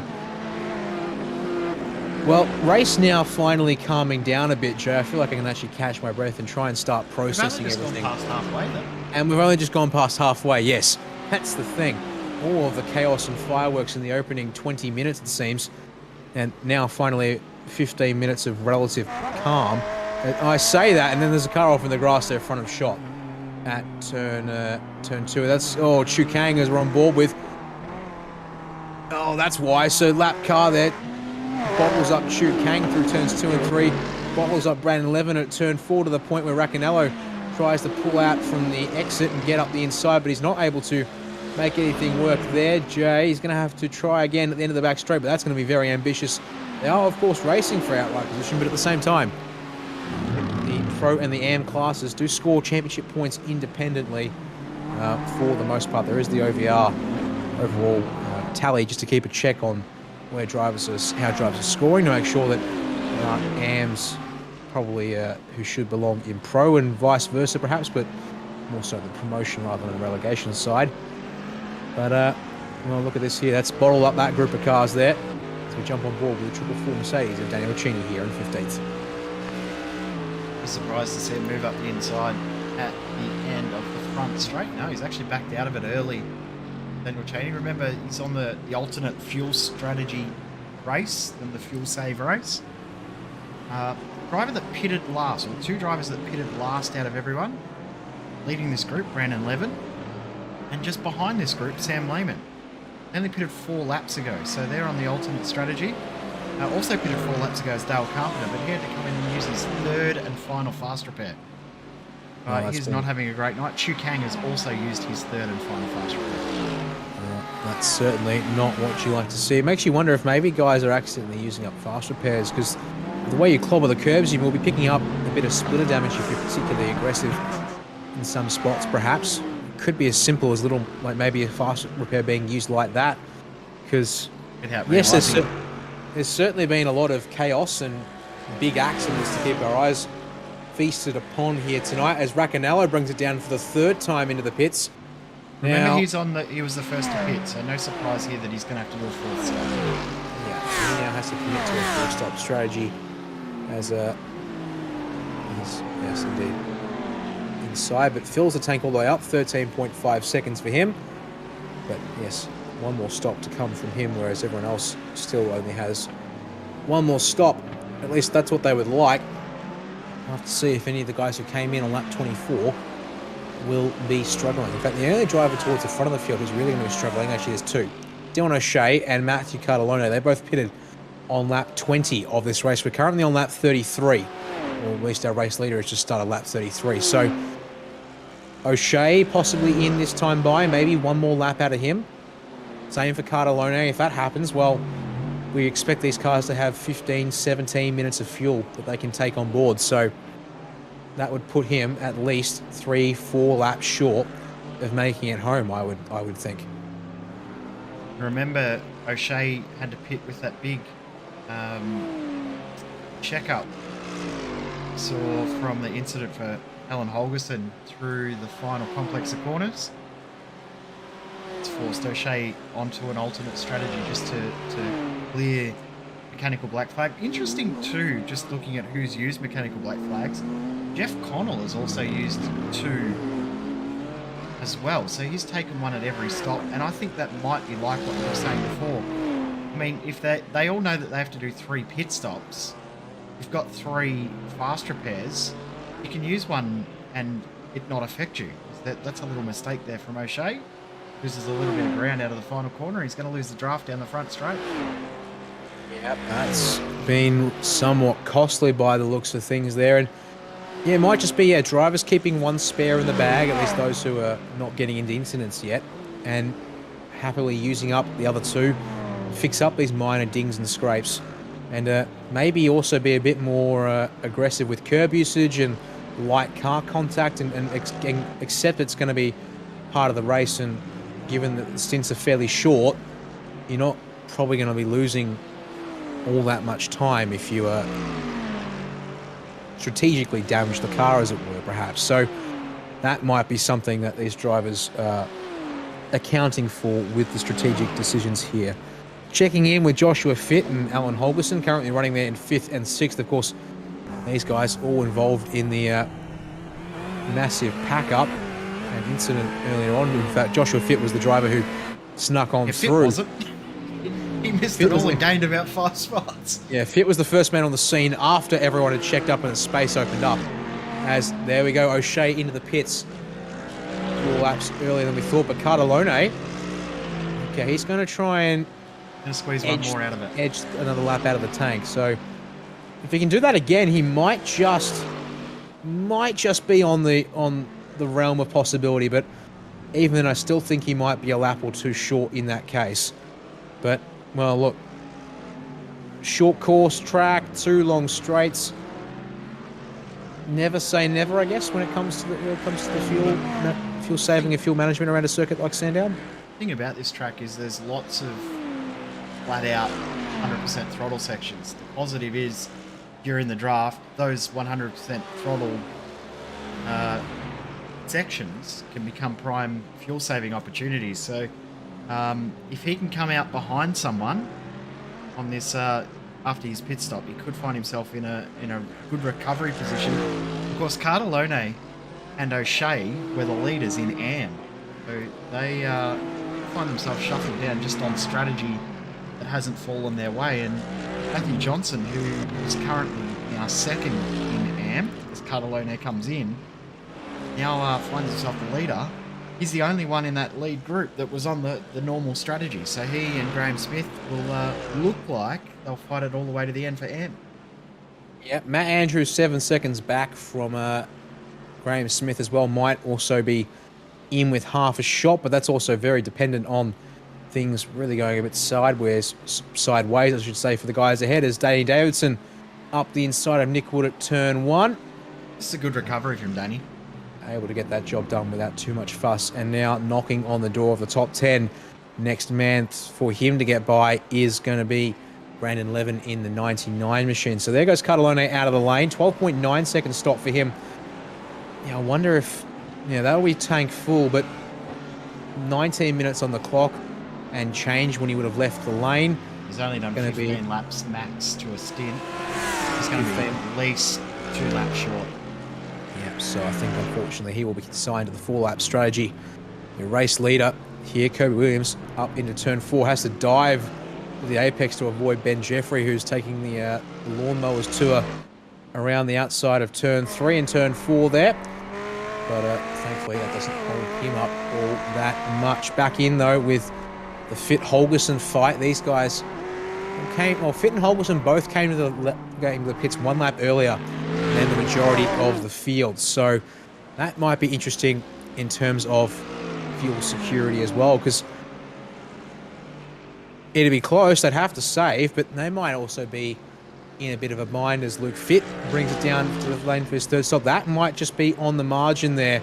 We'll have to see what he can do, but the race leader carries on 1 more lap, and well, for the man in P2, it looks like this has been a bit of a horror show of a lap in traffic out of Daniel and Rose with the final couple of turns for Lachlan Capel. The gap is now over 7 seconds.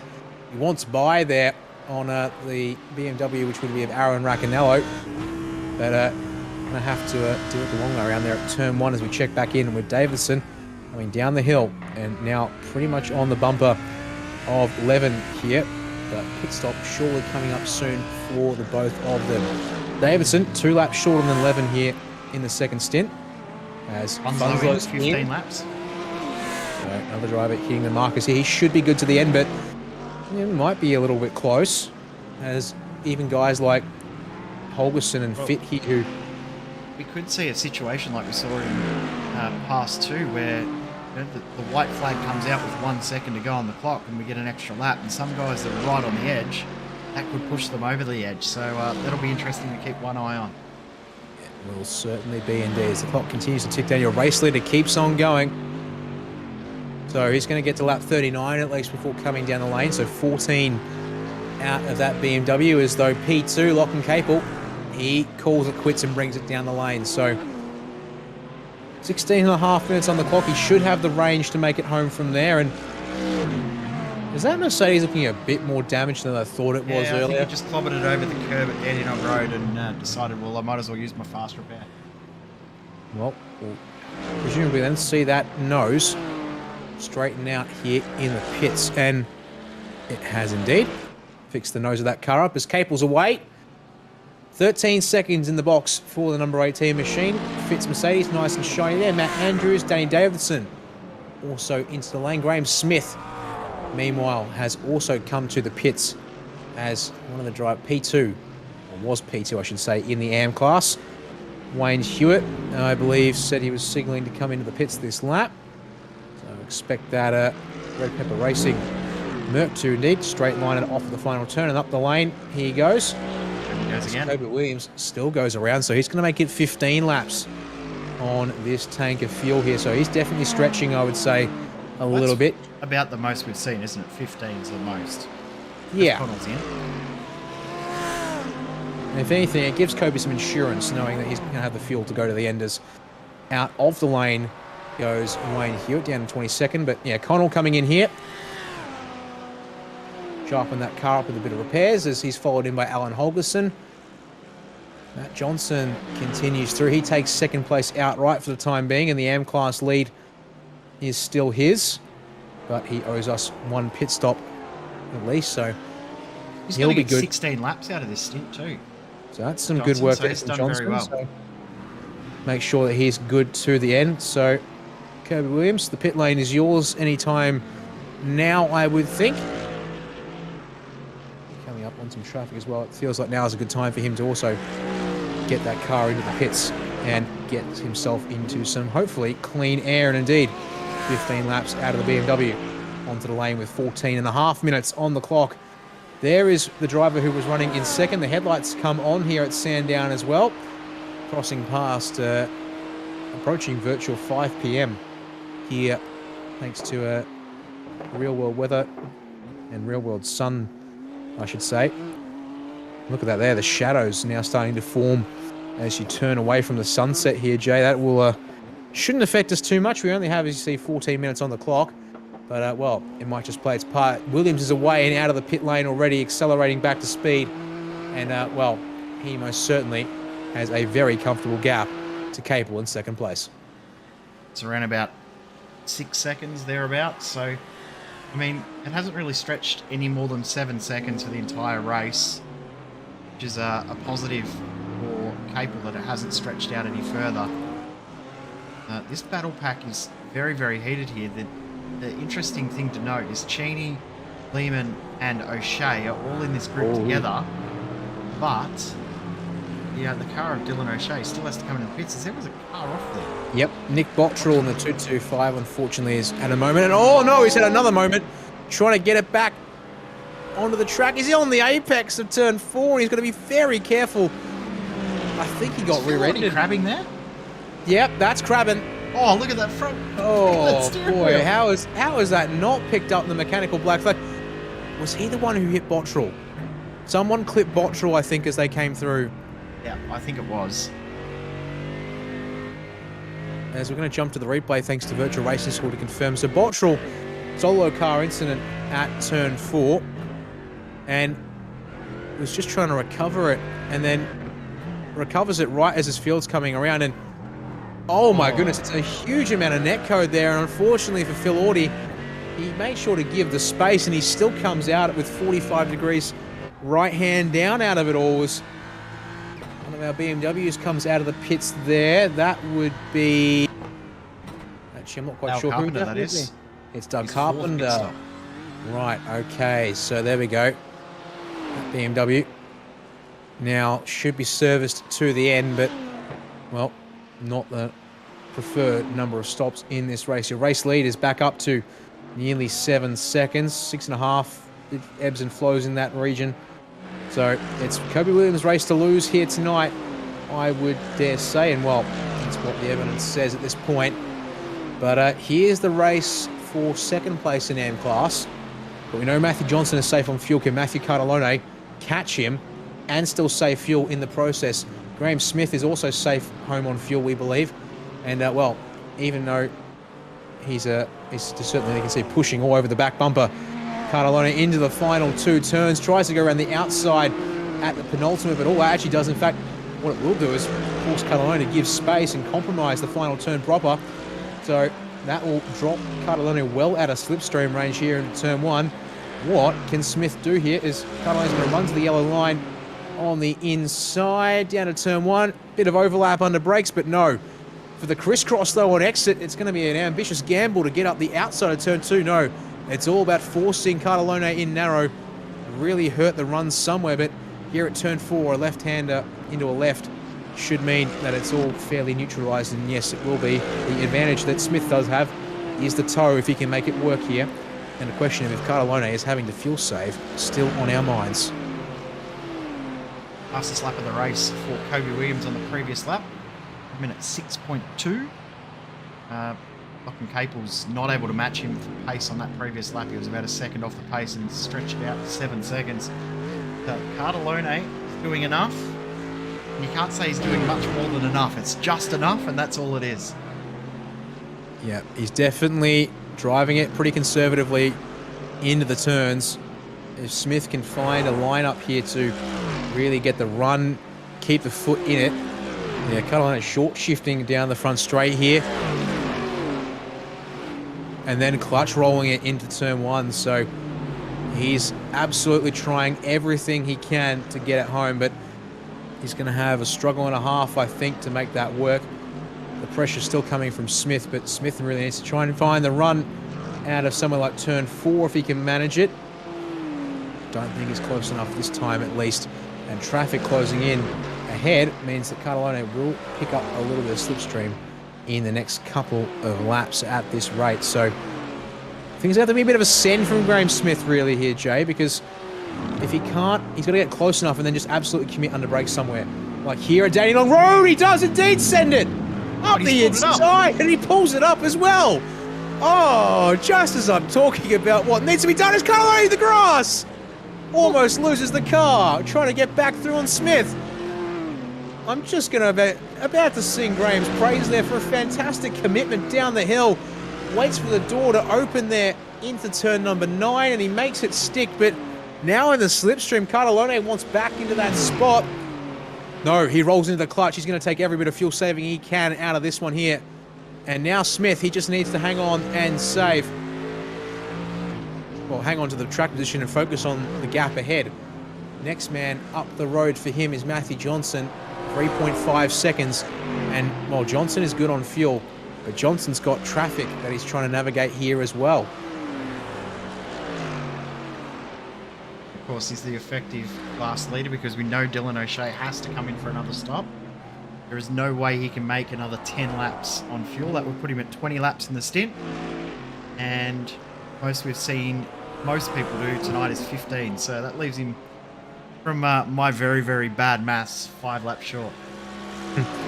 Indeed, thankfully, we can do 20 minus 15 to come up with a fairly straightforward answer. I have to take my shoes off to get 20 minus 15.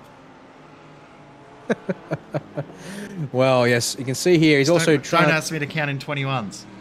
All right then. Well, good news is we don't have to worry about that because that's not a number to consider. There are other fights here. This is all the way These guys down. have been going at it all day, haven't they? And even fuel saving and the fuel conservation right at the start.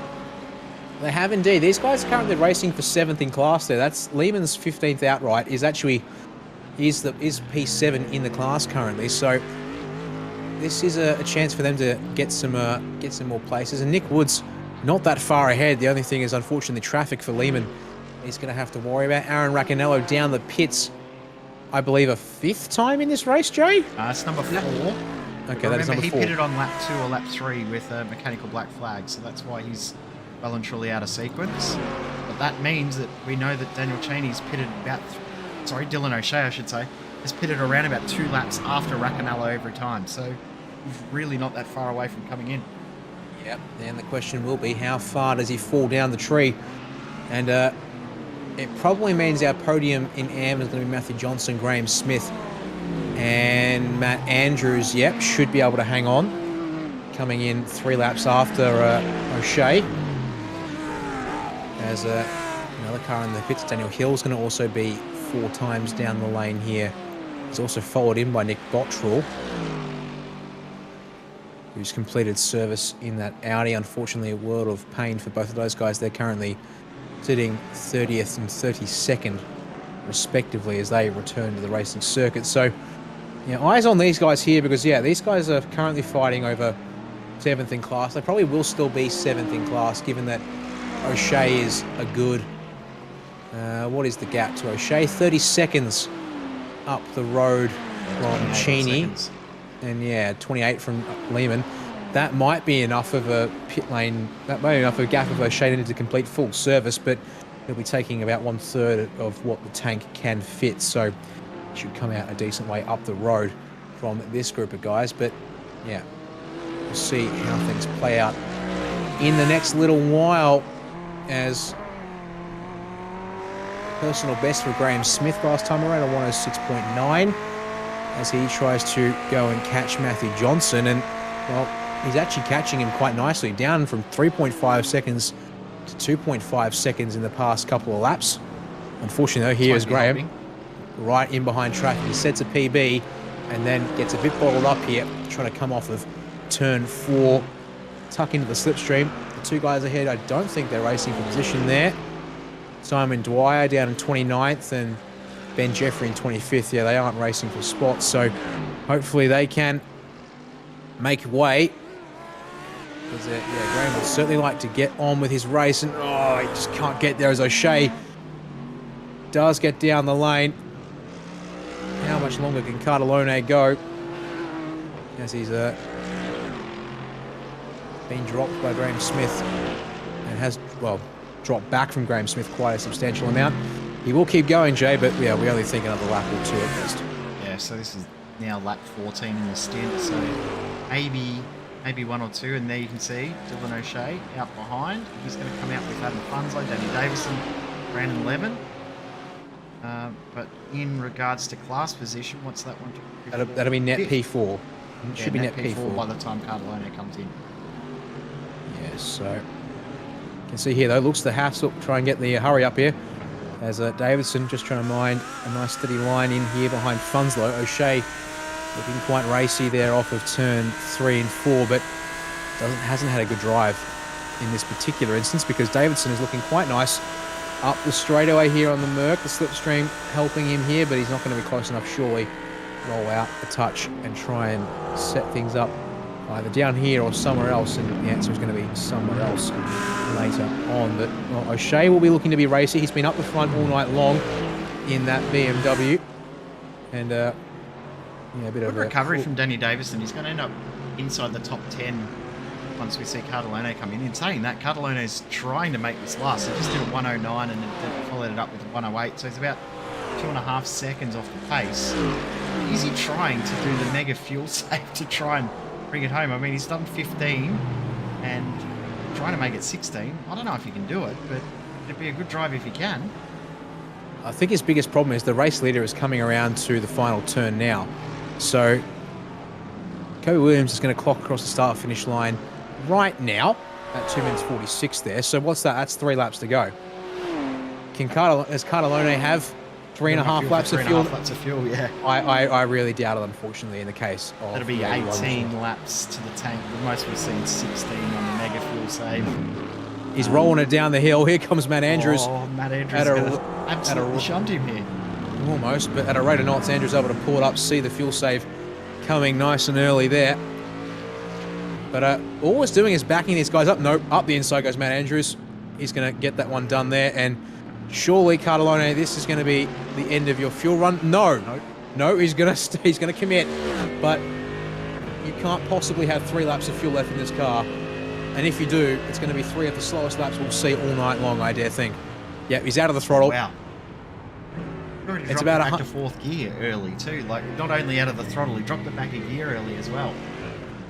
Yeah, just getting it back a gear early in time so that when he does come off of the clutch, the engine braking is somewhat there.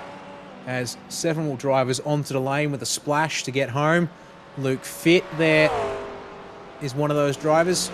4 seconds stationary, and look at what this has done to the group of cars here, thanks to Cardellone having checking everyone up in the fuel save. Funslow is the next in line in that number 32 Mercedes-Benz. He's good to the end, but he wants to get through here. He's going to be careful. Down the hill, can he find the space? He cannot. He will stay in line, but they get very close, nose to tail there at Dandenong Road. And O'Shea actually backed out of it there to make sure he didn't run up the back of Danny Davidson. So 1 minute on the clock, but the race leader is 30 seconds, or 40 seconds, pardon me, around the road. He's already coming into the top of the S's, so he will pick up the white flag next time by to make it a 53-lap race, as we indeed were expecting earlier on. Cardellone will make it to at least lap 52. Surely, though, on a 107.99, having to pick up the pace once again here in the slipstream, he cannot make it home from here. Highly unlikely, isn't it? Surely he will have to also wave the white flag as your race leader, Kobe Williams, takes that white flag here. Look at the gap. It's up to 9-10 seconds. He's absolutely smashed it when it comes to the race in this final stint, as well as there's your gaggle of cars. It's 8th on back outright currently as they make their way down the hill. And look at the gap that Cardellone is bleeding as a result of not having the fuel to run to the end. I'm surprised. I know Funslow and these guys, they don't have to race him for position, but they're just letting him continue the save. It's quite interesting here that they're Funslow, Davidson in particular, as the pros in this train. All right, here we go. We don't think he's got it, surely, but he's aggressively saving. So, has he got it? No, he's already rolling. He's already rolling. I think he was thinking that was the checker flag. I'm going to ride on board with him for a bit, but we'll talk about him later as uncontested up front all race long. After 60 minutes of racing, Kobe Williams is going to be your endurance race winner here from Sandown in the Pro-Am. Lachlan Capel will bring it home in 2nd place. Bit of a quiet one there for him. Jeff Connell will come round to take P3 tonight to make it BMW from Mercedes. Alan Holderson will be next across the line, but, well, it's been a couple of quiet rounds this year after a really good AM season last year from Matthew Johnson, Jay, but he's back on form in the Mercedes AMG this time round. Takes the AM class win in the 6th outright tonight here in the Enduro round. Graham Smith will be the next across the line to take 2nd in class. Oh, man, Andrew's out of fuel. Cardellone and Chini are fighting as Cardellone's out of fuel, almost. Oh my goodness me, and Cardellone... Cardellone's out of fuel. So Chini's going to get the spot back. There are a lot of cars coughing their way across the line here, Jay. Everyone has pushed it to the absolute max and the limits of what their cars have. Oh no, Matt, you've got to get around that king to finish the race. Come on. I don't think he can make it. He's trying, but that car is limping its way home. Oh, he's going to have to... He's crabbing as well. He's got damage. It's been a very, very And crazy the meatball final flag. lap. Oh boy, well, he'll be okay if he can get across the line. Well, he's only got 10 doesn't have seconds, or else he's not actually classified as a finisher. Oh, he's not going to make it. No. He's No. not making. He's going to be one lap short on the results. Oh, One. Matt That is Andrews. time at 0. His race officially done. And his car grinds to a halt on the second row of the grid. Oh boy. Well, unfortunately for him, that will be his race. As you said, one lap short of where he'd rather be. But let's walk you through the results from this one tonight. Kobe Williams, your race leader by race winner, I should say, pardon me, 9.2 seconds clear of Lachlan Capel in second place. Jeff Connell, a little bit quiet there, but he brings it home in third after stretching the fuel earlier on tonight. Alan Holderson brings it home in fourth ahead of Joshua Fitt there, able to get through the chaos early on for P5 tonight. And then Matthew Johnson back in form, AM-class win for him tonight there in sixth ahead of Graham Smith in seventh outright. A fantastic recovery. The chaos of the final lap sees Danny Davidson get back to eighth outright ahead of Dylan O'Shea, who steps back onto the AM-class podium in ninth, and Adam Fonzo to round out your top 10 outright here this evening. And Andrews has only just got off the track after trying to somehow limp it across the line. Brandon Levin finishes in 11th position. Sam Lehman in 12th position. That's his best finish for the season. Nick Wood in 13th. Daniel Cheney in 14th. Matt Cardellone with this, 19 laps to that tank. 18 laps. Actually made it work somehow. He did lose a lot of time on that last lap, but still less time than a pit stop. 15th. Christopher Henn, the last car on the lead lap, in 16th. As we said, Matt Andrews does get classified one lap down. Derek Audie, Wayne Hewitt, and Luke Fitt round out the top 20. 21st place tonight is going to be Adam Jepson, the next of our drivers. One lap down ahead of Aaron Racanello and Hilton Booth to round out the drivers. No, pardon me. Hilton Booth 23rd, and then it's Dale Carpenter and Ben Jeffrey. They round out your 25 drivers to, well, the top 25 who finish one lap down. And then we're into our drivers 2 laps short, including Nick Buxton in 26th, Rob Hill 27th, Hamish Munro 28th, and Simon Dwyer 29th. And then Daniel Hill 30th place, and unfortunately for him, 3 laps short of the leader at the end. He's joined by Ben Pollock 3 laps down in 31st, and then it's 5 laps short for Nick Bottrell, 7 laps short for Chu Kang after connection issues and early on in the race, and then 10 laps short for Phil Audie and Ross Rizzo. Shock retirement, 27 laps short of the end of the race, dead last on the table. He will also score no points as a result of the 75% rule here in AusPass when it comes to getting the points in the result. We do have a couple of our drivers waiting for a quick chat, Jay, so we'll bring in those drivers now. First up, of course, is going to be our race winner tonight, Kobe Williams. Well, Kobe, you've been here a couple of weeks in AusPass for this season, uncontested it seemed once you got away in qualifying, and well, just able to build that gap all race long, it seems. Well done. Yeah, thank you. Yeah, race was quite good. Put it on pole by not very much. Danny was very close, and I was just able to extend the gap from start to finish. Obviously tonight with the fuel tank restrictions from AusPass, meaning it was very aggressive pit strategy required tonight. Any sort of issues with the fuel or the pit strategy from your perspective as you were going around there at any point tonight, or were you just able to sort of just plug away at it, given you didn't have to worry too much in hitting sort of the 10-15 lap, well, the 10 laps for the opening and then 15 laps from there on pretty easily there, I think, tonight for you there? I was pretty okay with the fuel strategy. I just saved a little bit through the second stint there, and it worked out pretty good at the end. I only had about a lap left to fuel full tanks. So good. Yeah, well, did quite nicely there indeed. How was things out there traffic-wise tonight? Obviously a very short track when you guys are banging out 1 minute 6 lap times at the front of the field. Fairly close pack. I mean, we do have cars down in the 108s and a lot of chaos, meaning there were definitely drivers who had got into trouble along the way. Do you sort of have to, any struggles with the traffic in particular spots, or were you able to sort of manage that fairly well, in your opinion, as well? Oh, I actually got the traffic quite well. I mainly got like a lot of them on the straight and that sort of stuff. There was a few check-ups through the corners, but other than that, it was pretty good. Well, next round of the series goes to Zandvoort, and we'll return to the sprint round format as well. Any thoughts on that combination here for AusPass? Any thoughts from your perspective in terms of like performance expectations there if you're going to be able to race? I don't know. I haven't really raced that much at Zandvoort, so not sure about the expectations, but I'll go there and do my best, and there we go. Well, before we let you go, Kobe, who would you like to thank tonight for your result? Just the guys at Vendival and everyone else, you guys for the stream, the guys at AusPass and Pro-Am for the series, and yeah, anyone else that helped. Well, there we go. Race winner, Kobe Williams there at the end of the first Enduro here for AusPass Season 7. We'll bring in second place finisher Lachlan Capel, and well, Lockie had a good start there out of P3 tonight, just not quite able to stay with Kobe's pace consistently, it seemed. He had the pace to go with him at times, but just not quite able to bang out lap after lap, and certainly traffic tonight also definitely playing a bit of a part there.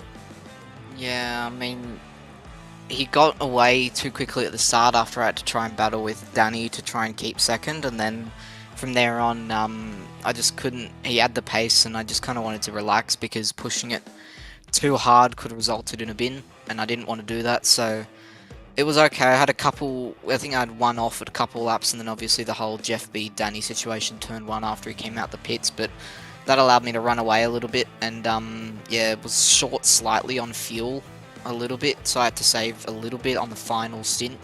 Could have saved it a little bit earlier, but yeah, other than that, he had the pace tonight. I really tried, but I just wanted to keep it as consistent on the road as possible, and yeah, traffic certainly wasn't the best. Had a full line of mid-20s cars at one point who just were battling, which is fair enough, and I probably lost about a second and a half to them over one lap, so didn't go too badly, but I mean, I'm happy to walk away with a podium and a second place finish for the team and to try and get something on the board after having quite a few unfortunate weeks over the past, well, basically the entire of AusPass besides Porsche Cup week. Yeah, it's definitely been a bit rough and up-down when it comes to results this season so far, and obviously being someone who has, winning the championship last season and clearly coming into this season with good pace once again, not the way you want to start things, I guess. Now 2 good weeks in the books. Zandvoort next week to return to the sprint round format. I guess obviously hoping to continue that good form. Any thoughts from you about the car track combination and what you might be looking to expect there?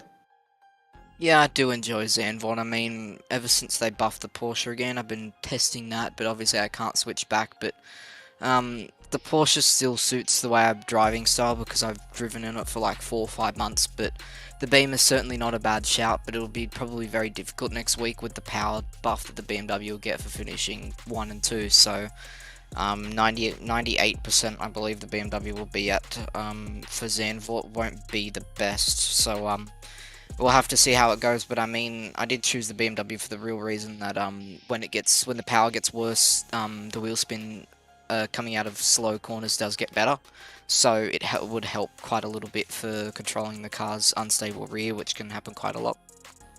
That it can indeed. Well, before we let you go, Lockie, who do you want to thank tonight for the P2 result?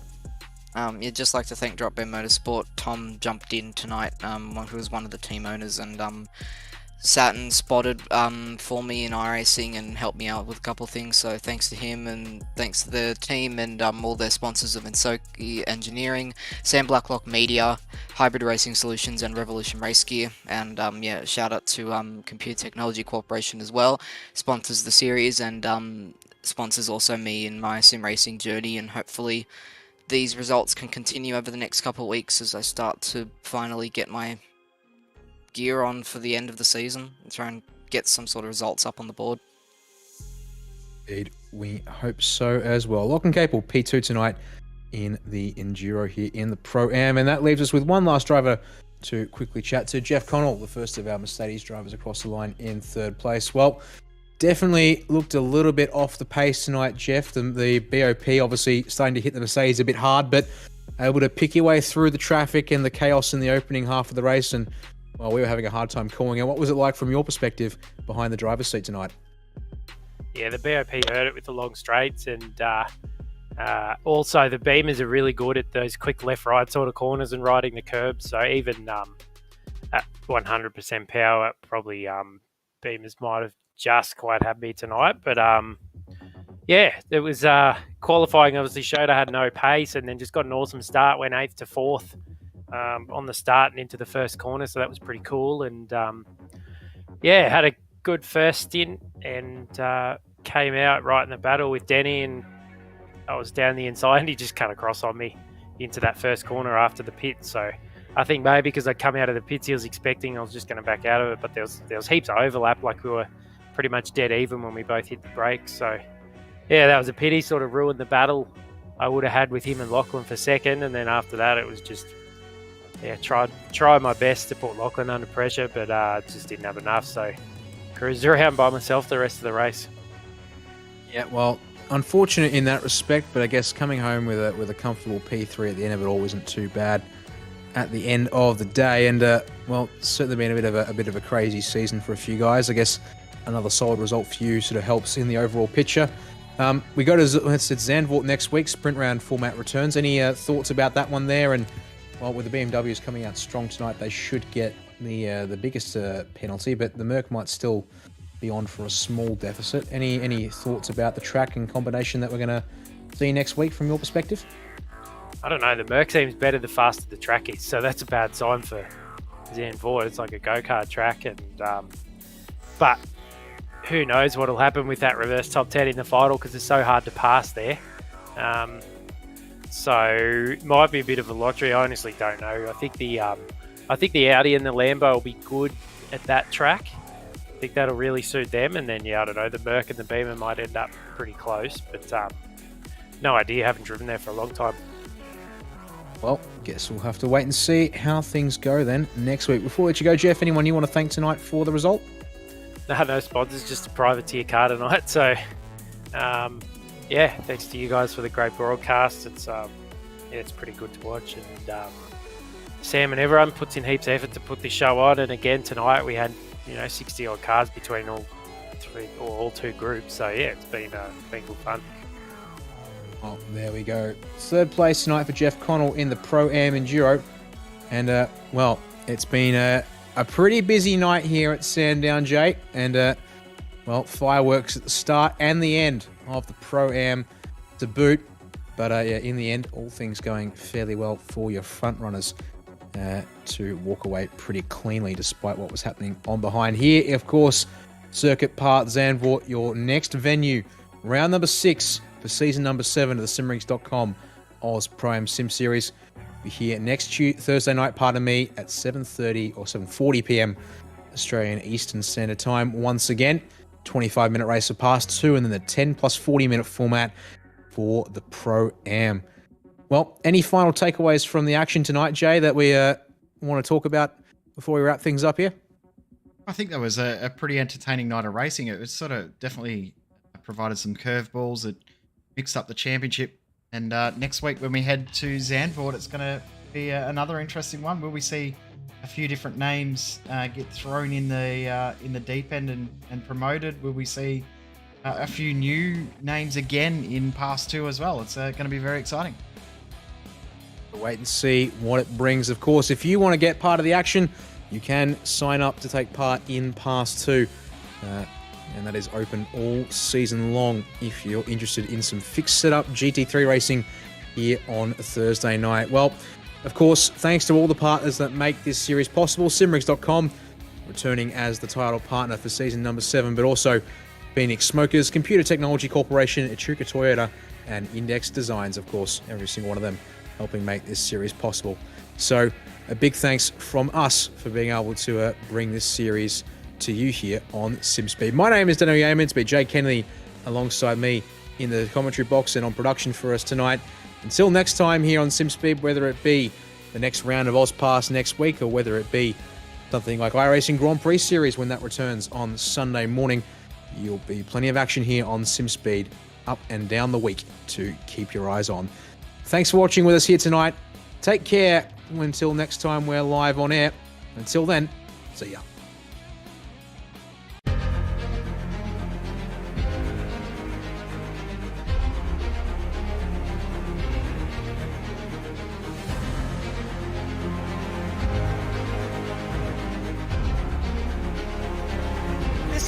fantastic. This is GT Racing right now. He's got traction, he's got everything outside of both of them! Maloney! Oh, he's taking Anderson. Anderson's up top now. Oh my god! Oh, big crash! Oh my goodness, half the field's gonna get rolled! Second very close. These guys are want to make their way through the field very quickly. Oh, there we go. Oh no! That's massive. This is it. This is over. I can't believe this. Oh my god. God, what?